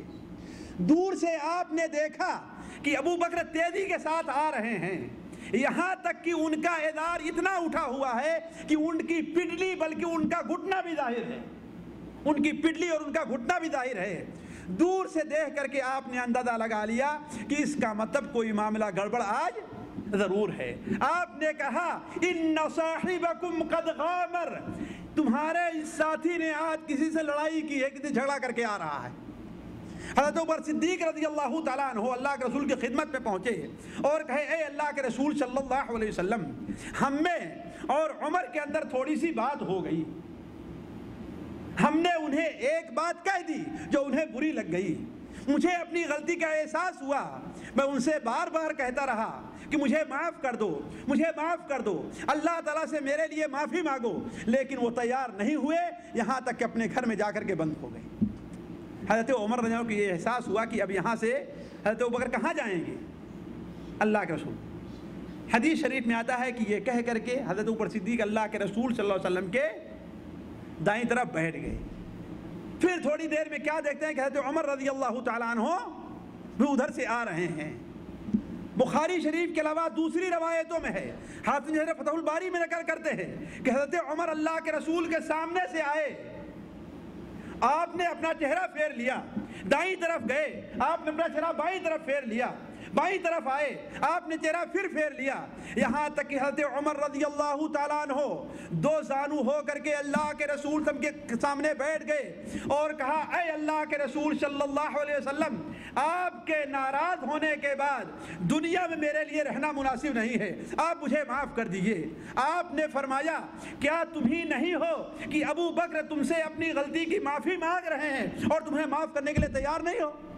حضرت ابوبکر کہتے اے اللہ کے رسول، غلطی میری ہے، عمر کی غلطی نہیں ہے، اے اللہ کے رسول غلطی میری ہے، عمر کی غلطی نہیں ہے، لیکن اللہ کے رسول صلی اللہ علیہ وسلم حضرت عمر سے ناراضگی کا اظہار کر رہے ہیں اور آپ اس وقت تک راضی نہیں ہوئے جب تک کہ حضرت ابوبکر صدیق رضی اللہ تعالیٰ عنہ کے بارے میں حضرت عمر نے یہ نہیں یہاں تک نہیں کہہ دیا کہ اے اللہ کے رسول صلی اللہ علیہ وسلم، جتنی بار ابو بکر نے یہ بات کہی ہے، میرے بھائی نے یہ بات کہی ہے کہ اے عمر تم مجھے معاف کر دو، تو ہم نے ضرور کہا ہے کہ اللہ آپ کو معاف کر دے، لیکن مجھے اتنا غصہ تھا کہ ہم نے ظاہر نہیں کیا، ہم نے ظاہر نہیں کیا۔ آپ صلی اللہ علیہ وسلم اس وقت فرمایا تھا کہ اے لوگو، ابو بکر کو، میرے ساتھی کو تم لوگ تکلیف نہ دو، اس لیے کہ جب ہم نے اسلام کی دعوت دی ہے تم لوگوں نے کہا کہ تم جھوٹ بول رہے ہو، اور ابو بکر نے کہا کہ آپ سچ کہہ رہے ہیں۔ راوی کہتے ہیں اس کے بعد سے کسی صحابی نے حضرت ابوبکر صدیق رضی اللہ تعالیٰ عنہ کو برا بھلا نہیں کہا، فلا اوذی بعد، اس کے بعد تکلیف نہیں دی گئی۔ اس سے اندازہ لگا کہ ابوبکر صدیق رضی اللہ تعالیٰ عنہ کا مقام اللہ کے رسول صلی اللہ علیہ وسلم کے نزدیک کیا تھا۔ دوسری حدیث مسند احمد کے اندر ہے، ایک بڑے مشہور صحابی ہے ربیعہ ابن کعب الاسلمی، ربیعہ ابن کعب الاسلمی، ان کا قصہ بڑا لمبا ہے، میں اس طرف نہ جا کر کے صرف تھوڑا سا جو حضرت ابوبکر سے متعلق ہے وہ بیان کرتا ہوں کہ اللہ کے رسول صلی اللہ علیہ وسلم نے مجھے ایک زمین دے دی تھی، اس لیے کہ غریب تھے، اصحاب صفہ میں سے تھے، آپ نے انہیں زمین دی تھی، اور اسی زمین کی بغل میں حضرت ابوبکر صدیق رضی اللہ عنہ کی بھی ایک زمین تھی۔ دنیا کے اندر پڑ گئے ہم دیکھیے ساتھیوں، سب کچھ کرنے کے بعد صرف تھوڑی سی دنیا میں مشغول ہو جانے کو وہ لوگ دنیا میں پڑھنا کہتے تھے، اور ہم یہاں 24 گھنٹہ دنیا میں پڑے رہتے ہیں۔ کتنے ہمارے بھائی ہیں نماز بھی نہیں پڑھتے، کتنے لوگ ہیں 5 وقت کی نماز پڑھ لیتے ہیں تو ان سے قرآن نہیں پڑھا جاتا، کو لوگ قرآن پڑھ لیتے ہیں تو ان سے حدیثیں نہیں پڑھی جاتی، یعنی ہر قسم کی کوتاہیاں ہیں، لیکن ہم نہیں سمجھتے کہ ہم دنیا کے اندر پڑے ہوئے ہیں۔ لیکن وہ لوگ جہاد کر کے اللہ کے رسول صلی اللہ علیہ وسلم کی مجلس میں حاضر ہو کر کے سب کچھ کے باوجود اگر دن کا تھوڑا سا حصہ کھیت میں لگاتے تو کیا کہتے ہم دنیا کے اندر مشغول ہو گئے۔ ایک کھجور کا درخت تھا جو دونوں کے بیچ میں تھا، کس کے؟ حضرت ابوبکر صدیق رضی اللہ عنہ کے، حضرت ربیعہ ابن کعب اسلمی کی۔ حضرت ابوبکر کہتے تھے کہ یہ میرا ہے اور ربیعہ کہتے تھے کہ یہ میرا ہے۔ یہ میں یہی بتانا چاہتا ہوں کہ غلطی ہونا اس کا مطلب نہیں کہ وہ بڑا نہیں ہے، نہیں، لیکن غلطی پر اصرار کر جانا یہ معنی ہے کہ وہ بڑا نہیں ہے۔ اپنی غلطی پر باقی رہنا مطلب کیا ہے کہ وہ بڑا نہیں ہے، لیکن غلطی کا ہو جانا یہ دلیل نہیں کہ وہ انسان بڑا نہیں ہے۔ نہیں، غلطی ہوتی ہے، انسان سے غلطی ہوتی ہے کہ نہیں؟ حضرت موسیٰ علیہ السلام نے بھی ہے نا ایک گھونسا مارا اور ایک آدمی مر گیا، ہے کہ نہیں؟ ہوتا ہی نہیں ہوتا ہے۔ تو عرض کرنے کے مقصد کی ایک کھجور کے درخت، یا بعض روایات میں آتا ہے کہ ایک گچھے کے بارے میں اختلاف ہو گیا کہ میرا ہے کہ تمہارا ہے۔ حضرت ابوبکر نے کہا کہ یہ میرا ہے، حضرت ربیعہ ابن کعب نے کہا کہ یہ میرا ہے۔ بات ہوتی رہی۔ حضرت ابوبکر صدیق رضی اللہ عنہ تھوڑا سا دبلے پتلا تھے، اور دبلا پتلا آدمی چڑچڑے مزاج کا ہوا کرتا ہے عام طور پر، ہے نا ڈاکٹر صاحب؟ جو دبلا پتلا آدمی ہوتا ہے اسے غصہ بہت جلدی آ جایا کرتا ہے۔ انہیں غصہ آیا اور کوئی بات کہہ دی، تو ربیعہ کو وہ بات کیا ہے؟ بری لگ گئی۔ ربیعہ کو وہ بات بری لگ گئی۔ جب ربیعہ کو وہ بات بری لگ گئی تو انہوں نے اپنا منہ بنا لیا اور غصہ ظاہر کیا، لیکن بس چند سیکنڈ گزرے ہو گئے، منٹ بھی نہیں گزرے، چند سیکنڈ گزرے ہو گئے کہ حضرت ابوبکر صدیق رضی اللہ تعالی عنہ کو اپنی اس غلطی کا احساس ہو گیا۔ وہ غلطی ہماری اور آپ کے معیار پر غلطی نہیں ہے، ہمارے آپ کے معیار پر غلطی نہیں ہے، ہم تو آپ اس کو غلطی کو سمجھتے ہی نہیں۔ کسی کی بات کا جواب دے دینا، اگر ہمیں جو ہے ایک گالی دے دوسرے دو گالی دے دینا، ہے کہ نہیں؟ ہم اس کو غلطی سمجھتے ہیں؟ جی بتائیے، غلطی نہیں سمجھتے، ہم اپنی بہادری سمجھتے ہیں، ہے کہ نہیں؟ ہمیں کوئی ایک تھپڑ مارے اسے دو تھپڑ مار دینا ہم غلطی سمجھتے ہیں، یہ بہادری سمجھتے ہیں ہم اپنی۔ تو ہمارے معیار میں وہ غلطی نہیں ہے، لیکن وہ لوگ جنہیں آخرت کی فکر تھی، جو لوگ عظیم تھے، جو لوگ بڑے تھے، ان سے معمولی سی بات بھی ایسی ہو جائے جو شرافت کے خلاف ہے، یہی نہیں کہ مذہب کے خلاف ہے، جو شرافت کے خلاف ہے، اسے وہ لوگ غلطی سمجھتے تھے۔ حضرت ابوبکر نے کہا کہ اے ربیعہ تم مجھے معاف کر دو۔ ربیعہ نے کہا کہ نہیں، کہا معاف کر دو، کہا نہیں، کہا کہ معاف کرو ورنہ اللہ کے رسول کے ساتھ جا کے آپ کا جا کے میں شکایت کرتا ہوں، اللہ کے رسول سے جا کر کے میں شکایت کرتا ہوں۔ اب ربیعہ جہاں تھے وہاں ان کے خاندان کے لوگ بھی تھے، کہا کہ یہ بھی بوڑھا اچھا ہے، ایک تو خود زیادتی کر رہا ہے اور دوسرے کیا کر رہا، اللہ کے رسول شکایت جا کر دے گا، کیا حق بنتا اس کا شکایت کرنے کا؟ شکایت تم جا کر کے کرو، ہے کہ نہیں ہے؟ تم اپنی بات پہنچاؤ، ان کے خلاف کیس دائر کرو، اپنے غلطی بھی کر رہا ہے کہ نہیں ہے؟ اور اپنے رو بھی رہا، کہتے ہیں نا مارا بھی ہے اور رو بھی رہا ہے، اپنے غلطی بھی کر رہا ہے، اس لیے کہ جاؤ تم اللہ کے رسول سے شکایت کرو۔ حضرت ربیعہ نے کہا کہ نہیں، تم لوگ ہٹ جاؤ یہاں سے، ہٹو یہاں سے، بھاگو یہاں سے، اس لیے کہ یہ اللہ کے رسول کے پیارے ہیں، یہ سب سے پہلے اسلام قبول کرنے والے ہیں۔ اگر انہوں نے تم لوگوں کو میرے پاس دیکھ لیا کہ تم لوگ مجھ سے کچھ کہہ رہے ہو، اگر ناراض ہو گئے تو ان کی ناراضگی سے اللہ کے رسول صاحب بھی ناراض ہو جائیں گے، اور اللہ کے رسول صاحب ناراض ہوں گے تو ان کی ناراضگی اللہ تعالیٰ بھی ہم سے ناراض ہو جائے گا، تو ربیعہ کہیں کہ نہیں رہ جائے گا۔ چنانچہ یہ کہہ کر حضرت ربیعہ حضرت ابوبکر کے پیچھے، اس لیے کہ حضرت ابوبکر اللہ کے رسول کے پاس جا رہے تھے اور حضرت ربیعہ بھی پیچھے پہنچتے ہیں، اور پہنچ کر کے جب وہاں پر شکایت کر دیا تو اللہ کے رسول نے فرمایا رحم اللہ یا ابا بکر، اللہ آپ کے اوپر رحم کرے اے ابوبکر، یہ کیا چیز ہے، یہ کیا چیز؟ کہا کہ اللہ کے رسول ایسا معاملہ ہے، آپ نے ربیعہ سے کہا یا ربیعہ تو مالک ولی صدیق، اے ربیعہ تم صدیق سے کیوں اچھلتے ہو، کیوں الجھ رہے ہو، تمہارا ان سے کیا لینا دینا ہے؟ ہم نے کہا اے اللہ کے رسول صلی اللہ علیہ وسلم ایسی بات ہے، انہوں نے یہ ایک بات کہہ دی جس سے مجھے کیا ہے تکلیف ہوئی ہے، پھر یہ مجھ سے کہتے رہے، انہوں نے کہا کہ اے ربیعہ جو کچھ ہم نے تمہیں کہا ہے تم بھی مجھے کہہ دو، ہم نے تمہیں احمق کہا تم بھی مجھے احمق کہہ دو، ہم نے تمہیں گدھا کہا تم نے مجھے، یعنی مثال کے طور پر میں کہہ رہا ہوں جو کچھ بھی ہم نے کہا تم مجھے کہہ دو، لیکن میں راضی نہیں ہوا۔ آپ نے فرمایا کہ اے ربیعہ اگر ابو بکر تم سے کہتے بھی ہیں ویسے کہنے کے لیے، پھر بھی تم ویسے کبھی نہ کہنا، ابو بکر نے اگر تم سے کہا بھی ہے نہ کہو، بلکہ تم کہو غفر اللہ لک یا ابا بکر، غفر اللہ لک یا ابا بکر، اے ابو بکر اللہ تعالیٰ تمہیں معاف کرے، اے ابو بکر اللہ تعالیٰ تمہیں معاف کرے۔ تو عرض کرنے کا مقصد یہ ہے کہ ابو بکر صدیق رضی اللہ تعالیٰ عنہ کو اللہ تعالیٰ نے یہ مقام دیا تھا، اللہ کے رسول صلی اللہ علیہ وسلم کی وفات کے بعد مسلمانوں کے خلیفہ ابو بکر صدیق بنے، اور 2 سال 3 مہینے یا 4 مہینے یا بعض روایات کے مطابق 6 مہینے حکومت کر کے وہ اس دنیا سے چلے گئے۔ وفات کے وقت ان کی جو وصیت تھی ان میں سے ایک بڑی وصیت اہم یہ تھی کہ اپنی بیٹی حضرت عائشہ رضی اللہ تعالیٰ عنہا سے فرمایا کہ اے عائشہ، جن لوگوں کو میں چھوڑ کر کے جا رہا ہوں ان میں تم میرے نزدیک سب سے پیاری ہو، تم میرے نزدیک سب سے محبوب ہو۔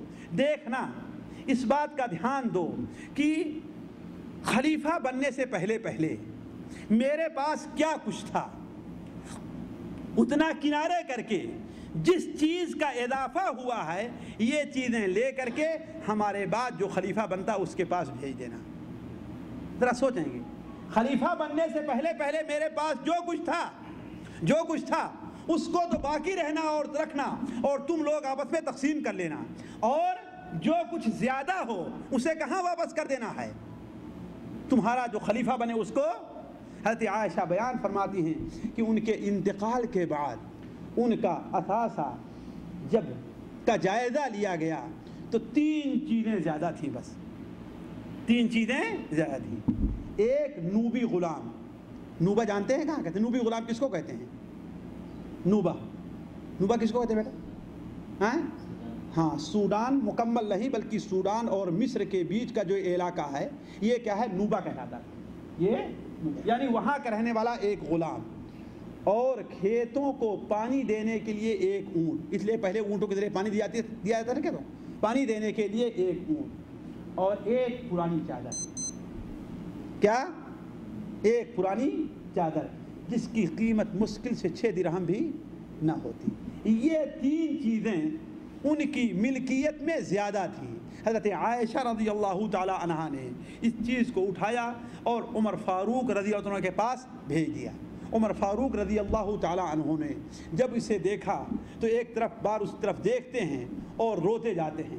راوی بیان کرتے ہیں کہ عمر فاروق اتنی دیر تک روتے رہے کہ ان کے آنسو سے وہاں کی زمین تر ہو گئی، اور کہا اے اللہ کے رسول صلی اللہ علیہ وسلم کے خلیفہ، آپ نے اپنے بعد آنے والوں کو آپ نے پریشان کر دیا ہے، اس لیے کہ آپ کے اتنا تقوی وہ لوگ اختیار نہیں کر سکتے، آپ کے اتنا ایمانداری سے وہ لوگ کام نہیں کر سکتے، آپ کے اتنی تقوی اور زہد کا وہ لوگ اہتمام نہیں کر سکتے۔ اس کے بعد بعض روایات میں آتا ہے کہ حضرت عبد الرحمن ابن عوف نے کہا کہ اے عمر، آل ابی بکر کے پاس اب ایک غلام بھی نہیں رہ گیا ہے، آل ابی بکر کے پاس پانی لانے کے لیے ایک اونٹ بھی نہیں رہ گیا ہے، اللہ کے بندے اسے واپس کر دو، دے دو ان کے گھر والوں کو۔ حضرت عمر فاروق رضی اللہ عنہ نے کہا کہ جس چیز کو انہوں نے اپنے ہاتھ سے اپنی طرف سے نکال دیا ہے میں اس کو دوبارہ واپس نہیں کرتا۔ ان کی ایک وصیت یہ تھی۔